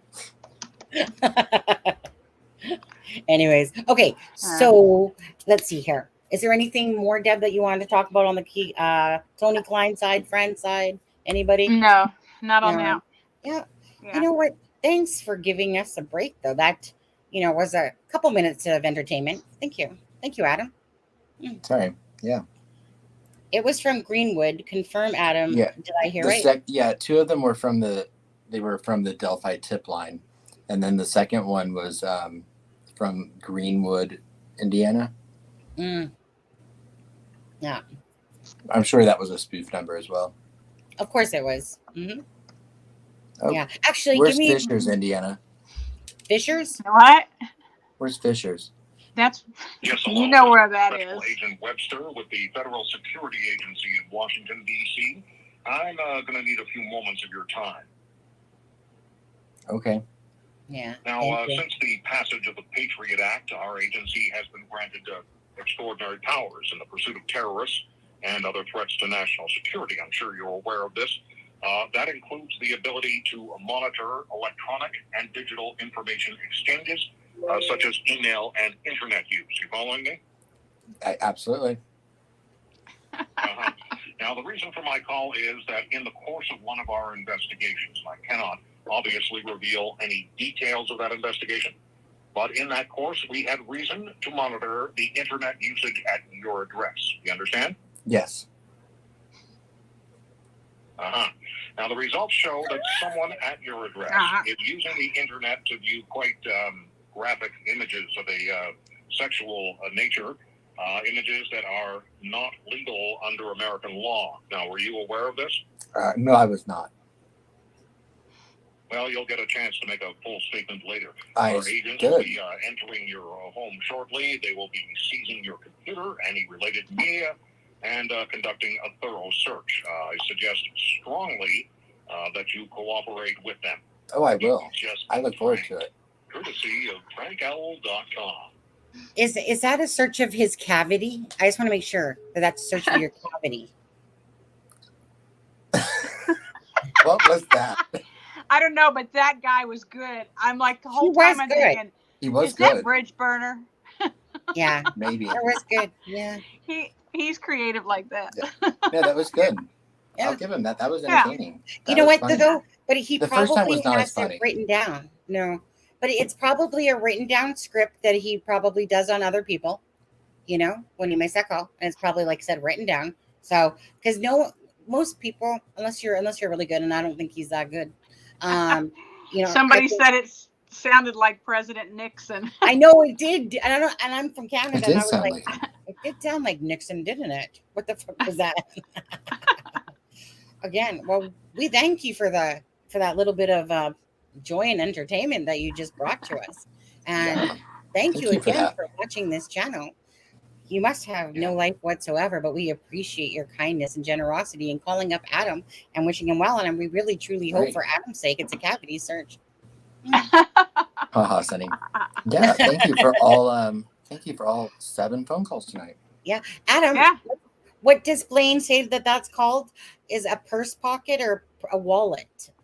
Yes, please check out Adam's wallet. Remember, it was a wallet. Yeah, that's a big crime right there, isn't it? Pretending to be a federal. Yeah, absolutely. Yeah. Yep. Honestly, you need to call. Yeah, absolutely. Yeah. Just, that alone, just pretending to be a federal officer or anything like that. Yeah, let's see who's really going to get it up the cavity. All right. He sounded too official. Right. No. And they'll be entering my home shortly. Yes, they'll be entering. We'll get to witness it. I guess I should put pants on. Adam, just make sure it's during this live now. Well, that's not funny because really, people have been swatted during Facebook lives and everything like that. I think that's what it's called, swatting. I don't know. And they come in with guns. Yeah. But. Yeah. Ooh, remember when I think it was this guy my husband watches, Mr. Disrespect or whatever. It was literally during a live that the police came into his house. Yeah. Yeah. Oh my God. Uh-huh. Do I entertain it again? Oh yes. One more time, Adam. And then that's the last one for tonight. Then after that, they called back. Hello? Is it for me this time? Hello, who is this? Hello, this is DJ Damien from K102.2 The Surge, and you're a lucky caller. You're lucky gay because all you got to do is answer one question. You'll win a fabulous Toyota Prius. A Toyota Prius? K102.2 Prius special question for today is, what is the capital of Topeka? You have 15 seconds to answer on the K102.2 research. What is the capital of Topeka? You have 10 seconds left to win our Prius. Did you win a vehicle, Adam? 5 seconds left, so we're all waiting. I'm sorry, that's incorrect, but don't touch that dial because we got another 1 hour of all your favorite hits coming up on K102.2 research. Justin. Is that not like going to tell me? Don't you like It's like a prank phone. It's like an automated prank thing. Because it coming through, it really sounded like some, I don't know, like yes one. Yeah. That's what Exactly. Thank you, Jumpin' Jack. I do prefer Lexus. Yeah, I know. Tell me if it was like a Lamborghini. Yeah, it's down. But anyway, thank you. Thank you once again. I'm Okay. going to mute my phone now because I don't want to be bothered again. Sloopy. I think it's Sloopy. Sloopy's being like, she's all being like pro, like, what's going on? What's going on over there, Adam? We're just glossing over your Sloop. Nothing much to tell. Nothing, all innocent. Definitely all innocent over here. Okay. So Deb, did we Adam, thank you very much for that again. You're welcome. Yes. Yeah, that's why I never answered silent, because I was like, capital of Topeka. What are you talking about, idiot? Yeah. I like it when I get ones from like Russia, and I'm like, oh yeah, you know. Right. When, CJK, I think they will just call from different numbers because they used like they'll 4 just different call numbers from different tonight. numbers. Yeah, they'll just use that whole little hacking shit. Let's vote who we think. Okay, let's take a vote. Do we want to take a vote who we think it is? I mean, I wouldn't want to give them the attention even if we were right. Yeah, I know. Yeah. Because that's all they want. They're calling because we're live and they wanted the attention. Yeah, they're just Maybe they're having their little 13-year-old sleepover and honestly, jumping Jack Flash. Honestly, for the most part, truly, if Adam handed them over the phone, they'd be able to trace it, even if they're using a freaking VPN and shit. You know. Yeah, the fact that they did use that tip line. Yeah. They're probably going to get him in big trouble. Right. Yeah. Sloopy, I'm going to probably agree with you on that, but, you know, whichever. Yep. Who cares? Yep. Enjoy us. Enjoy watching us. Enjoy watching us gloss. Okay. We all gloss to that. I know. Let's gloss to that. Thank you. Yeah. He didn't even have to donate, and we're going to go off. Yeah. You know, if you're a troll and just watching us right now, you could just donate. Yeah. No obligation to join our Facebook. Yeah. He's probably sitting there going, well, you know, he's probably going, oh, look at I'm being made famous without even doing anything. Right. Yeah. Right. It wouldn't shock me though if it was, to be honest with you. Yeah. But loser is a loser. Okay. I'm gonna go. So Deb, was there anything left with the Tony Kline friend thing? Did we say? Nothing left with the Tony Kline thing, but are you gonna talk about the Yeah, I was just gonna go to that actually. Okay. So let me just open up my Facebook here and actually, while I'm doing that, we're gonna take a quick intermission as I go find it. I'm gonna play Sean Harmon's little tribute one more time again. Rest in peace, Sean Harmon. If you guys could hit that like button for us, that would be amazing. So yeah, I'm just gonna quickly do that. Go to Kegan Kline's Facebook and we'll be right back. I mean, yeah, it is sad. Okay, be right back.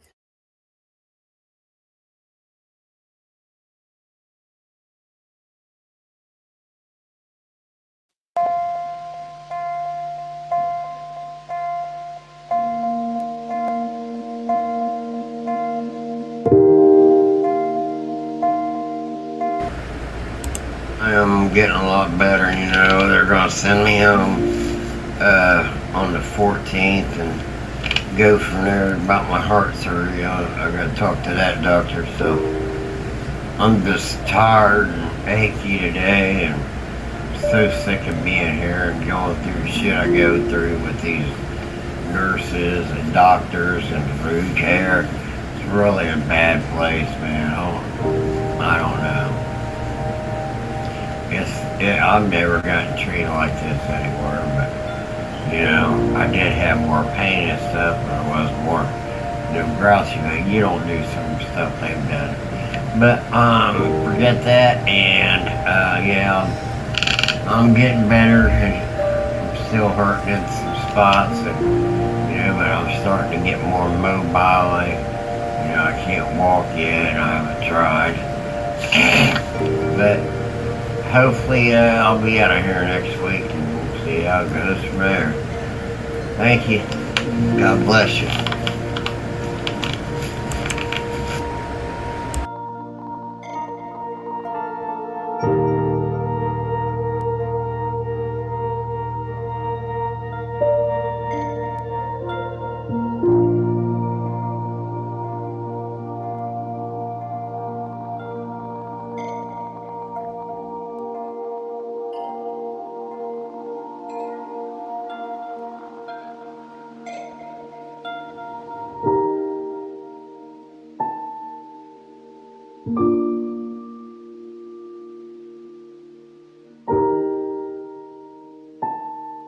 Sean Harmon always believed that his dad was the bridge guy.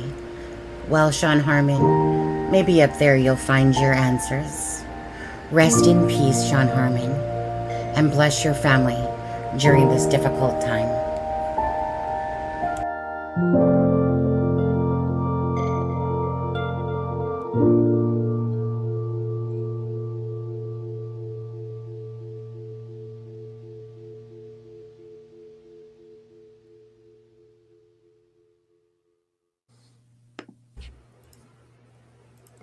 Okie dokie. No, cold truth. I'm not sure what happened to his dog. Maybe if somebody knows, they could let us know in chat here. I'm sure it went to, you know, hopefully a loving family member that took it in for sure. Took him in probably. Love Cheech and Chong too. Cheech and Chong, Up in Smoke, you know. Absolutely. One of my favorite movies too. Thank you, Sloop. Sloop, it's nice to see you back. Yeah, Sloop, there she is. I have missed you guys. I have a toddler grandson that is full-time job. Absolutely exhausting, aren't they? Love them to pieces though. I feel like a teenager hiding in the bathroom with the volume down to not wake him up. Aw. Was he? How are you saying how old was he? Sean Harmon? I don't actually know. I don't know. I could probably look him up. You know, the thing is, I think I did look him up actually. Let me just see if he's in my reports here. I feel like I did. Okay, that's Dennis Harmon. Sean Harmon, 47 years old. Yeah, 47. And so, yeah. And what Marv said? Very funny, Marv, sitting in the New York hotel room prank calling Adam after a long day of sightseeing. I wish it was Marv. Yeah, right. Yeah, that's funny. Yeah, and let's see here. Sounds like a glutton for punishment, caring for a 2-year. Oh, I love them when they're so small. They're so innocent in a sense. You know? Yeah. Yeah. Because it was slow mode. Yeah, gotcha. It's okay. I read typos well. Deb, she knows exactly what those are. Me, I can make some pretty good typos myself, especially if talk texting. Anyway, I have a 9-year-old granddaughter. She has a handful for sure, but so very sweet as can be. Absolutely. Anyways, of course, Sloop, you know we love you over here, you guys, and there's a lot of people in here that are like family, and there's some new people that are joining us that are becoming like family as well. So thank you everyone that has subscribed to us, that follows us. Again, if you want to follow me on Twitter, you can follow me on Twitter. I even kind of started putting a couple things on TikTok. And I think TikTok has to be one name, right? Mm-hmm. Yeah, I think so. I think like it's underscore at underscore criming underscore shame. I know that that's my Instagram one. Hey, let me just go look at my TikTok one actually. Let's see, TikTok login. I know I'm trying to understand all these things. TikTok, there's too many darn things. TikTok login. Use my Google. What the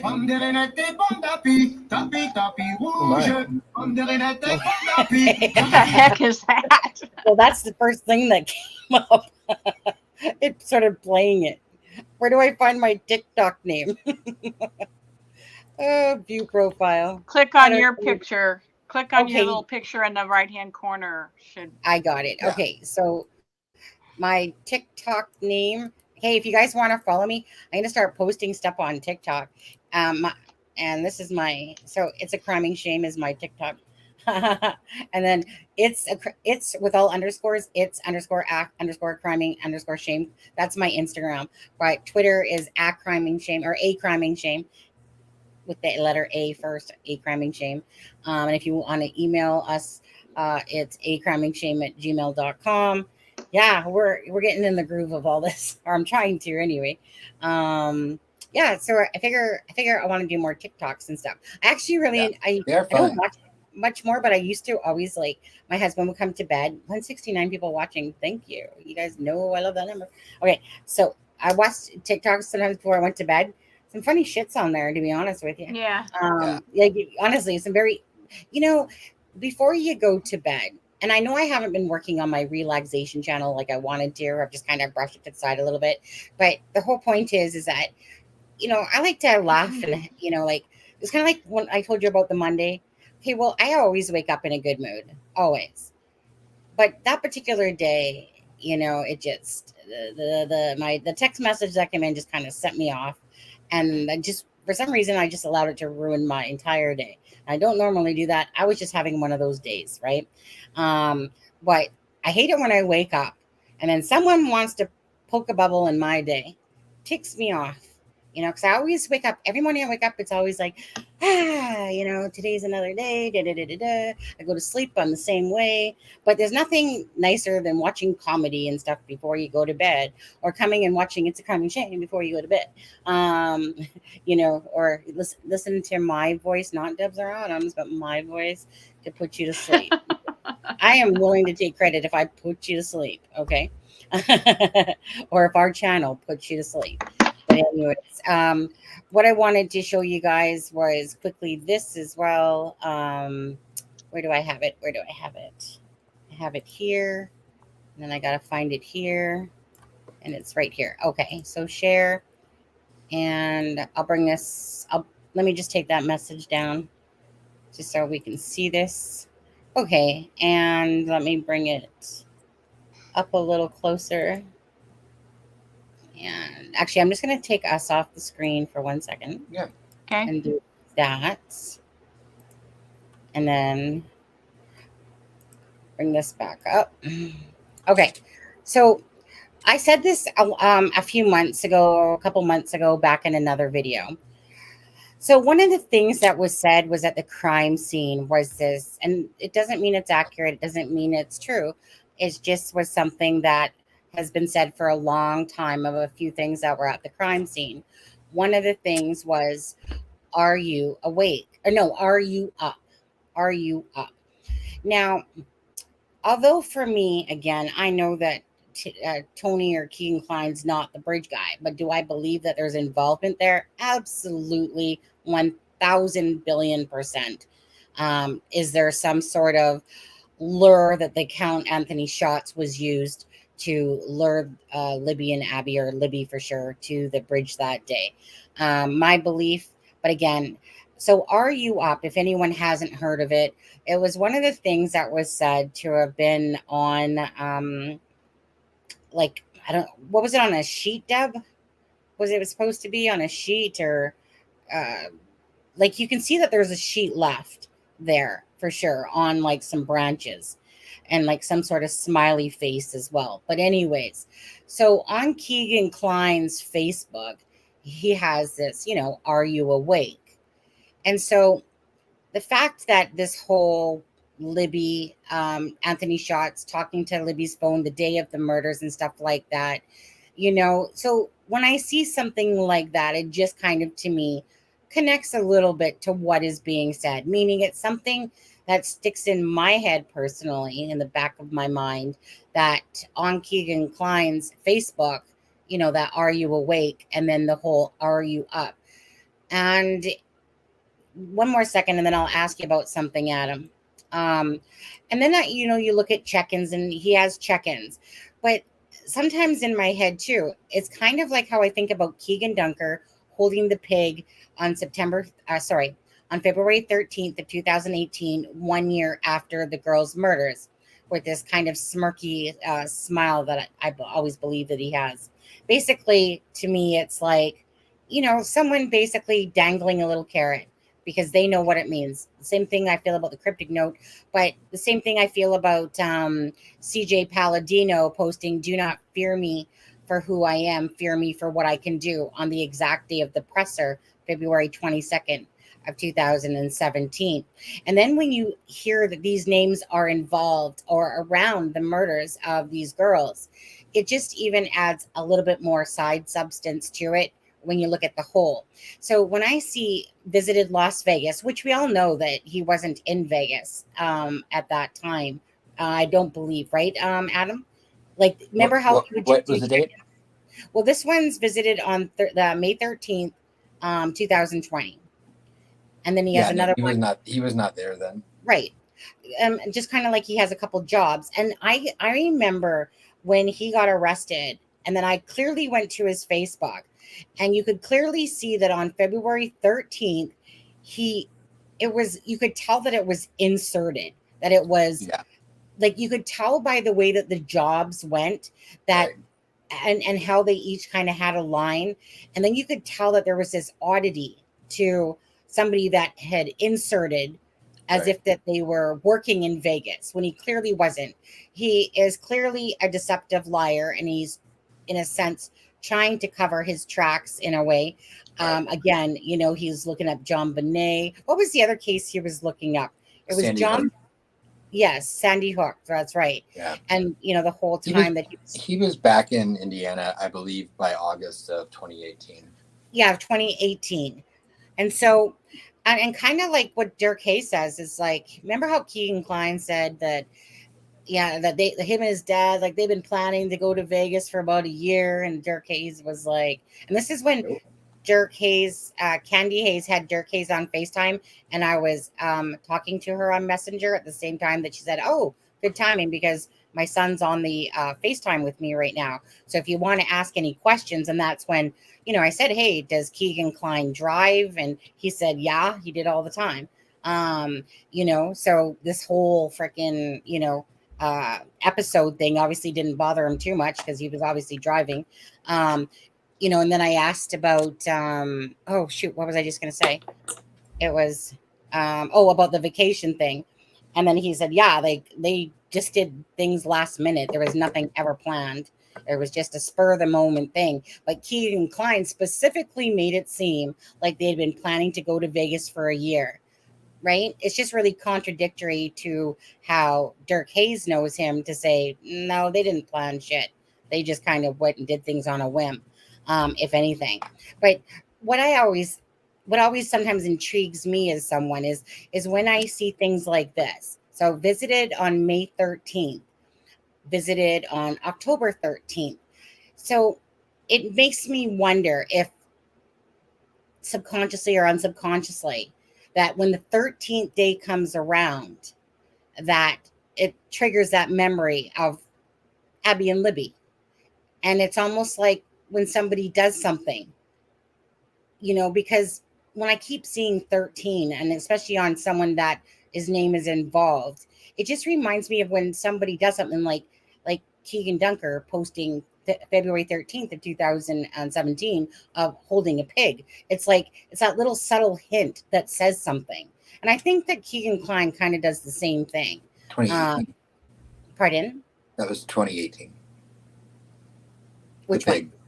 Yeah, the pig. Did I say 2019 or something? You said 2017. Yeah, sorry, I said 2017. Right, sorry, 2018, 1 year to the date of the girls' murders. And like I said, it's when all these names are attached, and then you see things. Well, okay, so something that's been said to have been left at the crime scene was, "Are you up?" And then you see, like I said, "Are you awake?" And then you see dates of the 13th, and it's almost like trigger things that people, because obviously to anyone involved in the Abby and Libby murders, or in the knowing of it, but especially the ones that are involved.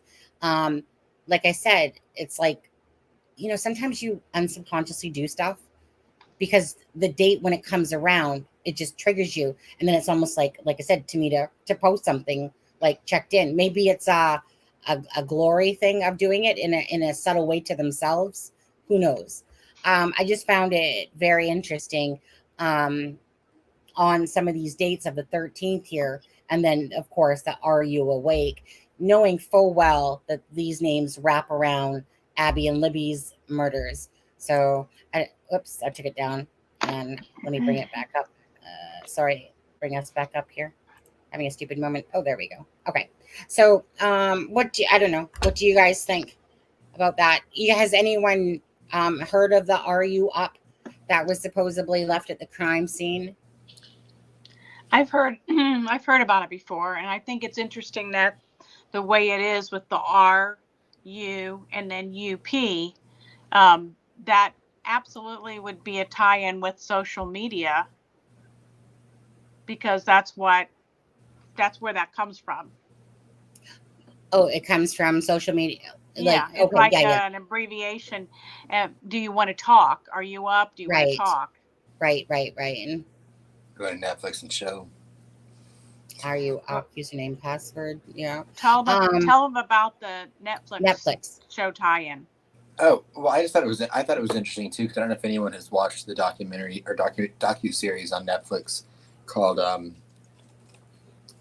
Netflix documentary series is called "The Most Hated Man on the Internet," but it's about a website that was up in 2011, 2012 called isanyoneUp.com. And what the website was basically a revenge porn website that people could submit nude photos of anyone they wanted.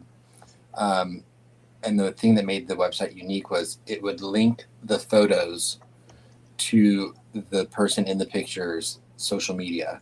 So you would look at a naked picture of someone, and then it would have a link to their Facebook on it. So it would have their address, their phone number. It would have all of these things on it. Some of the people were underage. Just gonna ask. And it was something that was, started out as this guy got pissed off at a girl, and he decided to post the pictures that she had sent him privately on the internet and started a website for it. It was pretty despicable. Yeah. And it ended up getting taken down because they were also hacking people's Facebooks, and that's how they were getting a lot of the pictures. They were hacking into people's Facebook accounts, getting their email address, and then getting the pictures off of their email. But I just thought it was an interesting connection because when Sunny had put that on the thumbnail, I was like, "Oh, are you going to talk about the documentary series?" And she was like, "What are you talking about?" And I was like, "Oh, I just watched a documentary series called, The Most Hated Man on the Internet, and it's about a website called isanyoneUp.com." Somebody also, Unicorn said it's also a drug slang, but I'm not sure how it's used. I'd love to hear more about that. Yeah, is it just meaning if you put "Are you up"? Is that a typical thing that say, are you high? Is that what it means? Yeah. Or? So I don't know, but I asking if someone if they have it in if they have stuff on them. Unicorn says it's asking if someone is re-upped. Still don't know what that means. I don't either. Blaine, where are you? No, yeah. Yeah, I don't know if that means do they have supply or are they up, as in are they high? If someone re-upped. I think it's re-upped. It sounds like are you up? Yeah, re-upped if they were high and then needed to get high again. Molly says, "Are you up?" used for someone packaging drugs for distribution.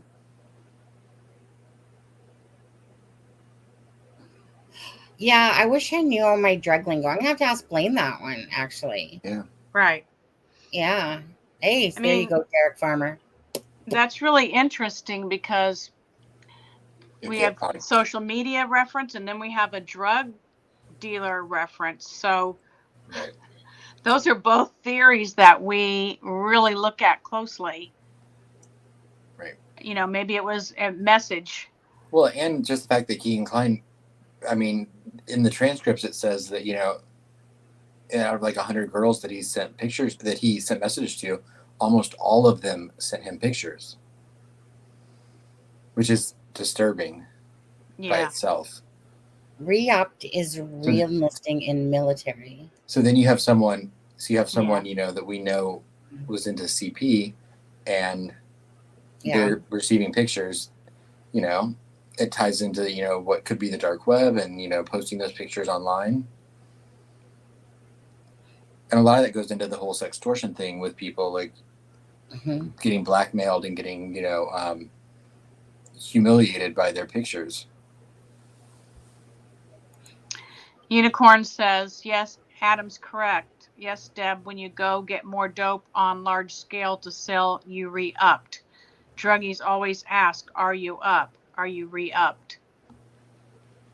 I learned that from my prison friends. He's a homie now. Yeah. I still love my little video. Thank you. Do you still love it? I still love it. I do. I love my video. I had to block David Gray, though. So sick of that guy's negativity. So, David Gray, if you made a new account and are watching this, I blocked your butt. Tired of your negativity, dude. You know, again, life's too short to be serious. Adam and Peace and All Silence had no issue with me making. We have no issue having a laugh when you know it's done in a loving there's a manner. big difference when it's there's a big difference when it's done in like good taste, in a sense. In good taste between friends and when it's done to be mean. Yeah, absolutely. Yeah, absolutely. I actually, well, thank you, Unicorn and everyone else. I've looked at it before, but I'm going to go relook at that again. Are you up? I mean, because like I said, this whole time, you know, we're talking about, you know, like drugs and the different thing. And so, you know, I think it was CJK above said about talking about the rumors. And I know we're going over time here, but if there's one thing, hey, Adam and Deb, a question each for you. What do you guys remember being said about what was at the crime scene? Let's see where your memory takes you about what was supposedly left at the crime scene. A sheet with a big smiley face on it. A knife in one of the girls' necks. See, I always heard the tree. I'm sorry, say that again. I always heard the knife was in the tree, but that is absolutely wrong. In the picture that, you know, it could be in the tree and just sticking out, but it looks like it's not. A big stuffed animal, but not sure if it's a rabbit or a bear or what. What else, Adam? Apparently, Gray Hughes is saying that the letter F was left in some fashion or form at the crime scene. Right. And, you know, I don't know what connection the letter F would have to anything. And where was this now F supposedly? He didn't say. He didn't say. He just said it was the letter D. Yeah. Like we've heard of the letter D being left around the crime scene. He was adamant. The letter D? F. Yeah. Letter D? I always heard it was letter Sorry. K. You're right. My bad. Okay. K. Letter K. I'm like, what? That's something new. You're right. Letter K is what I meant to say. Okay, so what are those things that Blaine showed us? Runes? Is that what they're called? Yeah. Runes. So the letter F stood for, I remember it stood for wealth. Well, there were three things. What else did it? Revenge, maybe? I can't remember now. I don't remember either. I have a whole bunch of charts on runes. And definitely like, a mess. what they look like. But yeah, the only F I can think of is that it's Abby's dad's last name starts with an F, but Really? That doesn't, yeah, and that doesn't, yeah. yeah, it That doesn't seems really. like sounds like a farther stretch, really. Yeah, no, I agree. Yeah. Yep. What else, Sonny? Yeah. What else? What else you guys all remember in chat there? I mean, I've always heard that Libby's wrists were bruised. AD is the bomb. Sure is. You heard what? That Libby's wrists were bruised. Yeah, heard that too. Heard that the fingers were cut off, actually. Yeah. And I don't. Yeah, I mean, it feels dirty to even talk about some of that. Mhm. Right. Wondering how they set it up. Let's see here. Oh, C's through says the letter F, Fouts. Oh, You know what? Could be. for You know. Fouts. For Fouts. Yeah. I've never heard of this F before, to be honest with you. I've heard of a K. Haven't heard of an F. I mean, I do think I mean, I don't see that person putting it out there unless they were 100% sure. Yeah. You know, I mean, people can criticize whatever, but I don't see Gray Hughes putting out something that he found unless he knew it. I wouldn't say that he knew it, but maybe something that was probably, I wouldn't say for sure, because no, I don't think he knew for sure. Maybe he does. But I don't know. I can see it's kind of like anyone when he talks about what was said. He's coming off of what somebody told him, what was said by Anna's friend. So it's probably something similar to that. Maybe he does have personal knowledge. Who knows? I'd have to think about an F, to be honest. Yeah. Nothing I've ever heard. A lot of the pulses, yeah, and I think there's a big difference between Anthony Greeno and Gray, as far as the factuality of what they're saying. Mm-hmm. Yeah, absolutely. So yeah, because I always heard so that there was a toilet type cleaner, some sort of chemical. I've heard that, or kitchen cleaner. Yeah, well, I heard it was a toilet. That's what I more or less heard. That it was some sort of toilet chemical cleaner, but like, what's that word? Chlorine? No. What's Bleach? Bleach? Bleach? Yeah, Like bleach. Clorox? Yeah, like a bleach thing, right? I heard about the smiley face. So it's only recently when I truly realized that where this hanging sheet actually was. I didn't ever pay attention to it too much because I just thought it was, I don't know, because I was too busy making that look like a pancake face, hugging a tree, it looked like. But I actually realized when I was looking at it that it was actually a sheet, like on branches or something. Right. And it's dangling. And go ahead. I would say, just to answer Donald Spain, I believe it was Sunday night show. I'm positive it was. Yeah. On Sunday nights, okay. So Anna says Ives mentioned the non-secular items, and he said something like there were unusual physical aspects of the crime scene you would definitely take pictures of. Yeah, absolutely. I always remember that sentence, Anna, myself. Absolutely. Yeah. Now, Unicorn, just to ask you, Unicorn, do you happen to live in the Indiana close area? Like when you say Greeno was on Spice that day at the bridge, that would remind me of somebody that is speaking from either knowledge. So is this actual knowledge, or is this like just a rumor that you've heard? Just asking.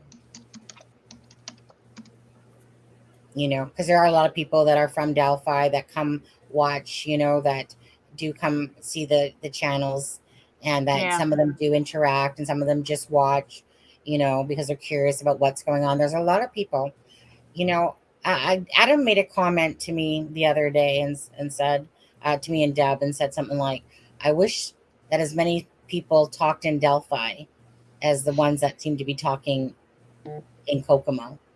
And it was like, yeah. Again, just know on this channel, privacy, we have been told stuff that will never ever make it to you guys because they're in personal, privacy things that have been said to us. It's not for the gain of subscriptions and stuff like that, but we appreciate those people that understand that this channel, it has its things that it talks about and does, but it also has that part behind the scenes that when people want to talk to us and they want to be private or they don't want to say anything, that will stay between us and only us, and it will never reach anybody else. We all have that same moral compass that says, absolutely, you want to come talk to us, talk to us. You don't want no one to ever say your name. You don't want anyone to ever air what we've talked about, whatever. Absolutely. So if there is anyone in the Delphi, anyone that does know more, feel free to email us at acrimeandshame, and just know that your anonymity, and if it's a private conversation that never gets talked about, will always be secure with us. That's just the way we work. And we do appreciate people that do reach out to us for that reason.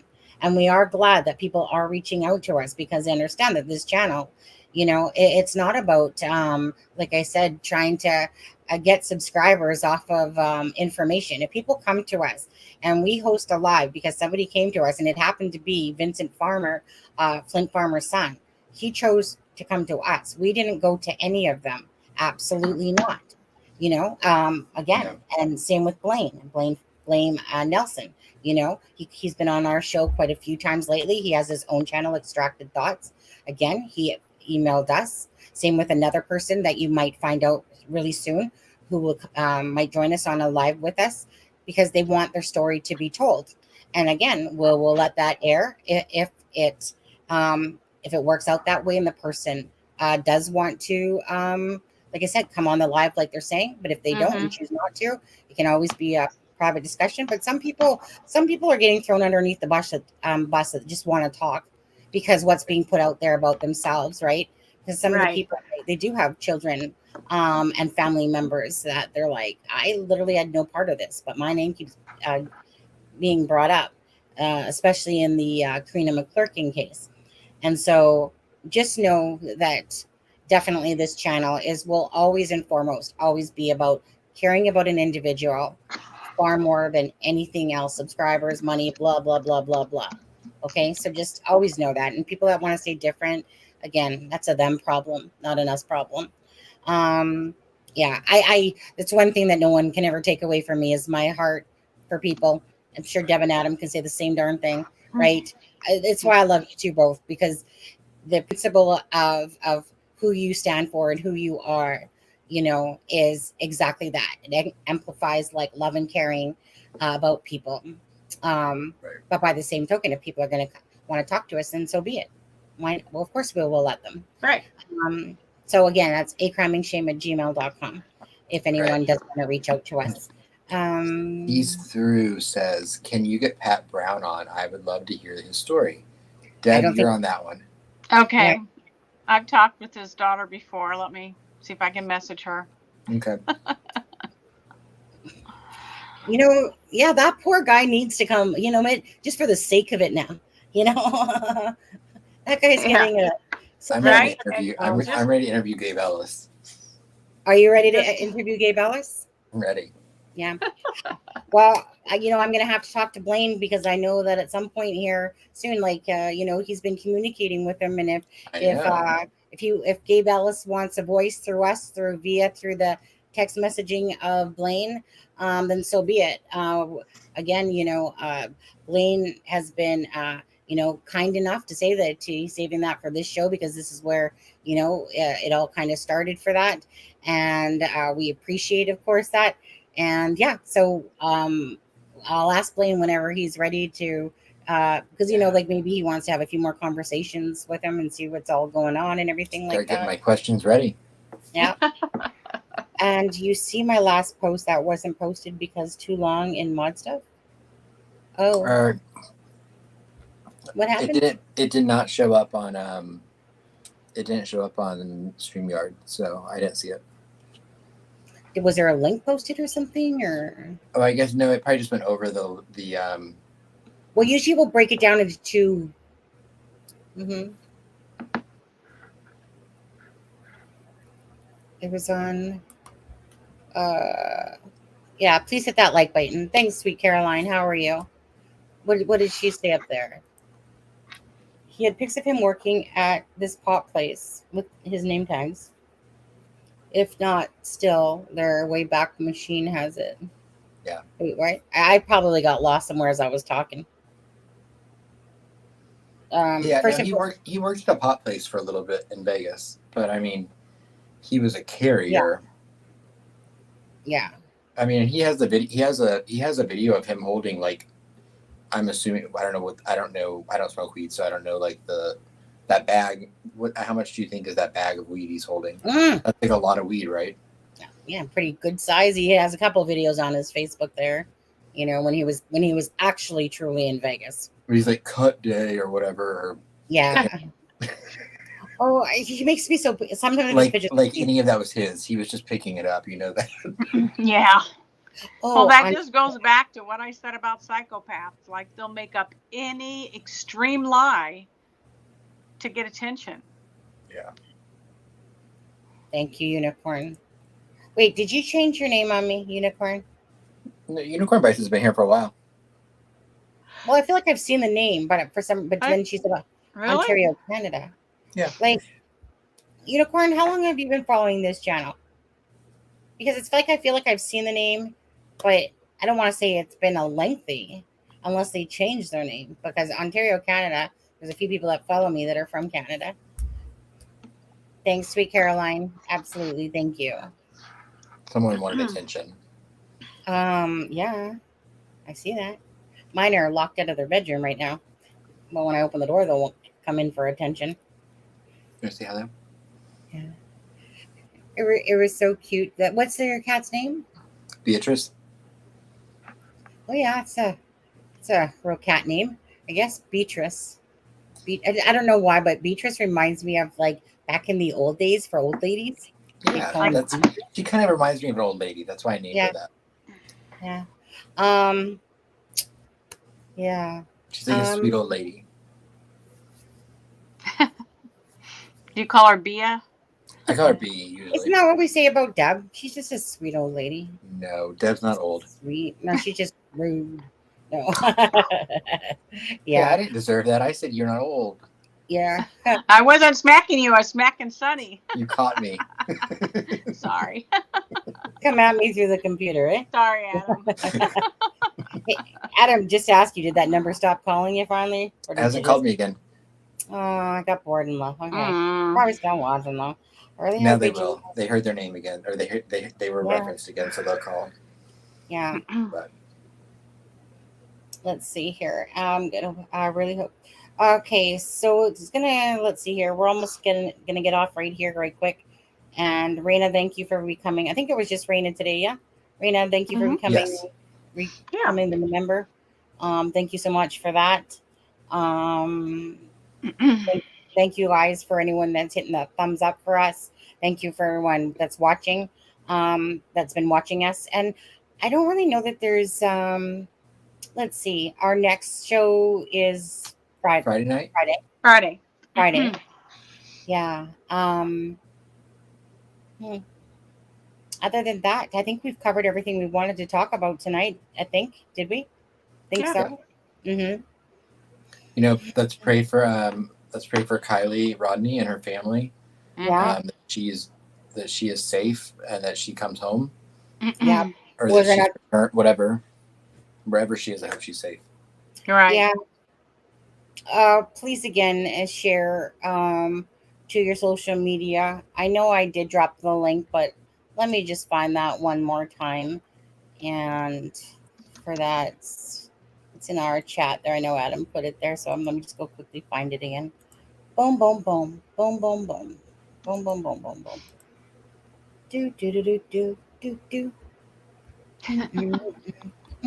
Okay, where is it? There. Nope, there's that. Oh, I need the FBI one. Okay. Okay, I'm gonna drop the link for the missing person, which is Kylie Rodni, who is been missing since August 5th. Yeah, Friday night. Yeah, and so that's the link right there. So we ask you, as caring, loving people, which we know you are, or else you wouldn't be in true crime, to please go post that to all your social medias. Again, you know, it's gathered a national attention. Let's hope that they find her vehicle. Let's hope that they find her alive. At the end of the day, like I said, the rush of love and spreading it makes things happen a lot faster. And if you do have any knowledge, of course, on that link that I just dropped, you'll find the email address and the tip line for. I don't know if the email address is on there, but there is an email address tip line now. I just Yeah, I mean, it was in the coverage that I showed on the video. For Molly, both. Kylie lived in Truckee and she was from Truckee, or she went missing from Truckee and she was from Truckee. Yeah, exactly. Yeah. Yeah, Sloopy. Good night. Go back to the beginning. It's been a pretty good night, Sloop. Action-packed show. Yeah. Yeah. Who knows what Friday will bring? Yeah. But anyways, it was nice to see you guys again. I'm kind of disappointed because I was hoping to watch and witness them busting in to take him. Right? Yes, they're holding off. Adam, I mean, if they happen to come in the middle of the night, just make sure you phone us on Messenger. Right. Sharon, you think my door's not already videotape it? Yeah. Make sure you videotape it if they show up. We're just gonna, we're all gloss in here. Oh, Adam, don't you I love that part of the video when I made that. When you sit there and you go, I was like, I know, and then you're like, and then you're just like glossing, like, it was just the way you did it. It was like so perfect. Yeah. Okay, so everyone have a great night. Thank you again for joining us, and prayers again to Sean Harmon and his family. Yes. Prayers for Kylie Rodni to be found safely and be brought home to her family. Go ahead. I'm sorry. Did you want to read the thing from Becky Patty before we go? Yes, absolutely. Deb, do you have it pulled up? Yeah, I actually do have it. Okay, so let me just get it to the screen first. Hold on. I was just going to say in prayers for Abby and Libby and their families, and then that reminded me that there was that post. Yeah, which broke my heart. Yeah. Let me just find that. I know it's in our. It's in the Facebook group. It's in the Facebook group too. Oh, is it? Okay, but okay. Let me take a look because sometimes people can talk in there, and then I gotta scroll back forever. Let me just. Oh, there it is, right there. So let me pull it up. Or here, let me screenshot it. And then I'll pull it up just so I can put it in a bigger format here for people. Open downloads. Okay, open. Okay, one sec, Deb, and I'm just gonna share our screen quickly, and then Deb can read it. Okay. And okay, and let's see here. Let's see. Is that, I'm not in this screen, but is that big enough? Yeah, that's big enough. People can see that. Yeah. Yeah. Okay. Do you want me to read? Yep, go right ahead. All right. So Becky says, 5.5 years. I guess that is how long it took. Last weekend, Kelsey and I decided it was time. Time to walk into Libby's room and do something. Time to go in and make it presentable in case we ever needed an extra bedroom. So we did, together. Kelsey said it might be therapeutic for me to do this. Don't know if that was the case. I never wanted to take this step because It went along with the feeling that it was one more step to Libby disappearing from the world. An acceptance that she was never coming home. But I'm learning that is not the case. Libby will never be forgotten. She will always be here in our hearts. So we went through her dresser drawers and sorted things into piles, one to keep, one to donate, and one for the trash, which included underwear and socks, which, by the way, wasn't a single pair of mates because that's how Libby rolled. She never wore matched socks unless she got them out of my sock drawer. Her closet is now full of memories and treasures that we will always keep. We donated some of her stuffed animals and backpacks so others could enjoy some of the things that made her happy. As much as I dislike that purple paint she picked out for her room, it remains. I ordered the quilt and curtains to go along with her colors that we didn't have time to do before that horrible day. We shampooed the carpet and scrubbed, trying to get that darn stain out from the paint she spilled, and finally accepted its stain. We will be putting the room back together soon. It is done, but there are still many indicators in there that shows she is still here and always will be. Libby, if you ever do walk through that door, your bed is ready. Oh. Yeah. That It's broke my heart. so I know. That has got to be one of the most hardest things to sit there and do is to, because like rubbing away a memory, you feel like, I don't know how long it would take me if something like that happened. I guess everyone has their own time. Right. And I heard people criticizing it today, and I just thought that was just gross. Oh, just disgusting if someone's criticizing. Absolutely. Because that's such a personal thing for anyone.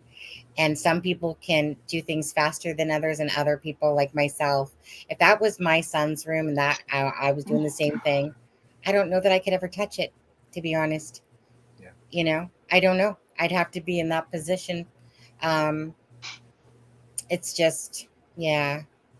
I know. So it's like as Deb's reading it, and Deb, thank you for reading that, and thank you for sharing that this morning, and thank you for reminding Adam too about this, because I absolutely was one of the first things I saw this morning that had been posted, that Deb had posted, and I was just like, your heart is just gut wrenched as you're reading it, because you know that you have to move on at some point, but the memory.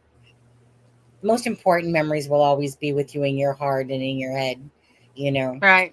And that's the most important memories. But it's a step that, like I said, obviously it was time. Yeah. It had to be gut wrenching, I'm sure, as they're touching everything. There's such a finality to it at that point. Yeah. It is. Yeah. It is hard. When my best friend died, after about a year, her husband called me and her other best girl buddies down and said that he wanted us to go through her things, and he wanted us to have, anything that we wanted to take. And so we took a few things, but the thing that I wanted most was a pair of her pajamas. Yes. So that I could feel close to her. And so we all decided that was a great idea, and that's what we got. Mm-hmm. Give me 1 second. Just give me 1 second and look at chat for a sec. 1 second. Okay.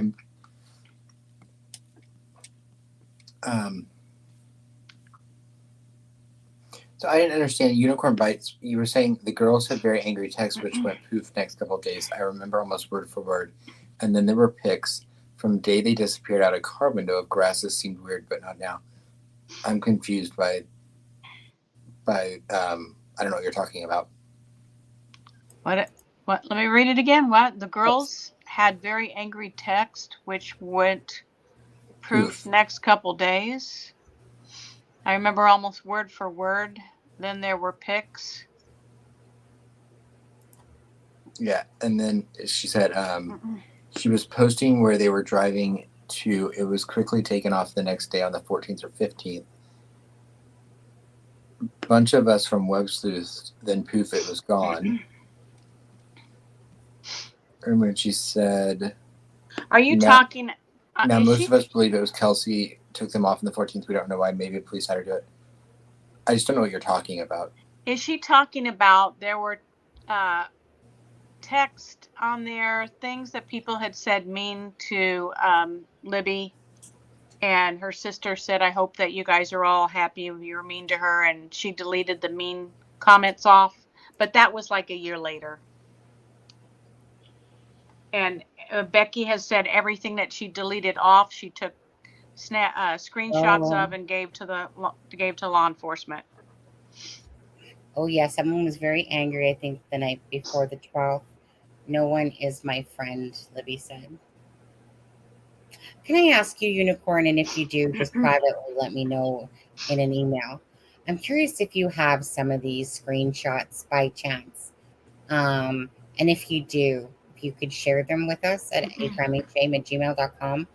I really would like to see some of that, older, like even if anyone has Ashley Garr stuff from 2017, 18 until she deleted her Facebook, or if you have anything from Libby's or Abby's Facebooks from that time period, I would love to see it. The goal here is to truly help bring justice and show exactly what had happened to those girls and the reason why. That is, like I said, this isn't a fluff channel. This is realistically doing our part to help bring awareness to the murdered and the missing, and to truly dive into the Delphi and bring light. Yeah, we would really like to see them. So please, if you do have them, send them to us. If you wouldn't mind. So if you do, again, acrimingshame@gmail.com, Unicorn Bites, would love to see them. We would not pass them out. It would just come distinctly to us. It will come distinctly to my email, and nothing that would be shared if you asked not to. Thank you. Deb, what I wanted to show you was my mom when she died, 2015. Oh, you have her pajamas too? Yeah. There's something so personal about that. I can smell her. Oh. It's like when you have something and you can just smell. It's my mom. Yeah. It's kind of like I have my dog's old toys, and I can just smell Bear. Like Bear was there. That was like in 2013, but my mom died, you guys, in 2015. My dad had died in about 2002 or something like that. Actually, don't remember. My dad was never around most of our lives. Good night, peace. Good night, peace. Thank you. My mom died 2015 from cancer. She was 68 years old when she passed. I have a picture that I drew of her that sits outside of the bathroom. So sometimes when I'm sitting on the toilet, and I just, because the bathroom is like my office space, okay? So when I have the door open, then it's just like, there's my mom's picture. So if ever I'm feeling sorry for myself, I look at my mom's picture that I drew, and I can just hear her say, suck it up, Buttercup. When the going gets tough, the tough get going. You pick your ass up, you stop feeling sorry for yourself, and you fight. You fight. She taught me to be a fighter. And I've always been that way. And I always think of my mom. So it's like I said, so it's funny. My older sister and my twin sister took more, like they had more of monumental value stuff. I took love letters that my mom would say from when my grandma had died and stuff like that. But there's only a couple things that I did want. And one of them was the pajamas. Because my mom always wore these. So it's like, you just smell, and it's my mom, So when Debs was talking about pajamas, I was just like, well, just so happen to have the same thing too. Yep. Molly said, my dad died almost 2 years ago. I can't take him off my favorites list on my phone. I called him accidentally a few weeks ago. I wanted to tell him something and I forgot he wasn't here anymore. I'm sorry, Molly. Oh, I know. Don't. Absolutely, Molly. Right? Don't do it. Don't ever do it. Actually, just leave it on there. Molly, I have a voicemail from my dad. It's inconsequential, but I like to hear it. Exactly. Absolutely. And I want to get this one too. Ozzy, my dad died saving my oldest son 2000. Still have a couple of his flannel shirts. Thank you guys for sharing your stories as well. Absolutely. And for those people that are at odds with their parents, it's one of those things still, right? Your parents are your parents are your parents. And I get that there's some exceptions to the rule about things, but at the end of the day, if it's over trivial stuff that doesn't really matter, trust me, when they're gone, it's going to hurt a lot because would have, could have, should have, didn't. Life's too short to be bitter, to, hold a ton of resentment. But obviously, this world's not perfect. And again, that's not speaking for every situation, but by a whole, there's a lot of people that, get mad over such trivial things that don't really matter. But you only got the one chance in a lifetime, to make amends. Or, people don't understand. Like if you like I feel so bad that my family's so broken, so broken down.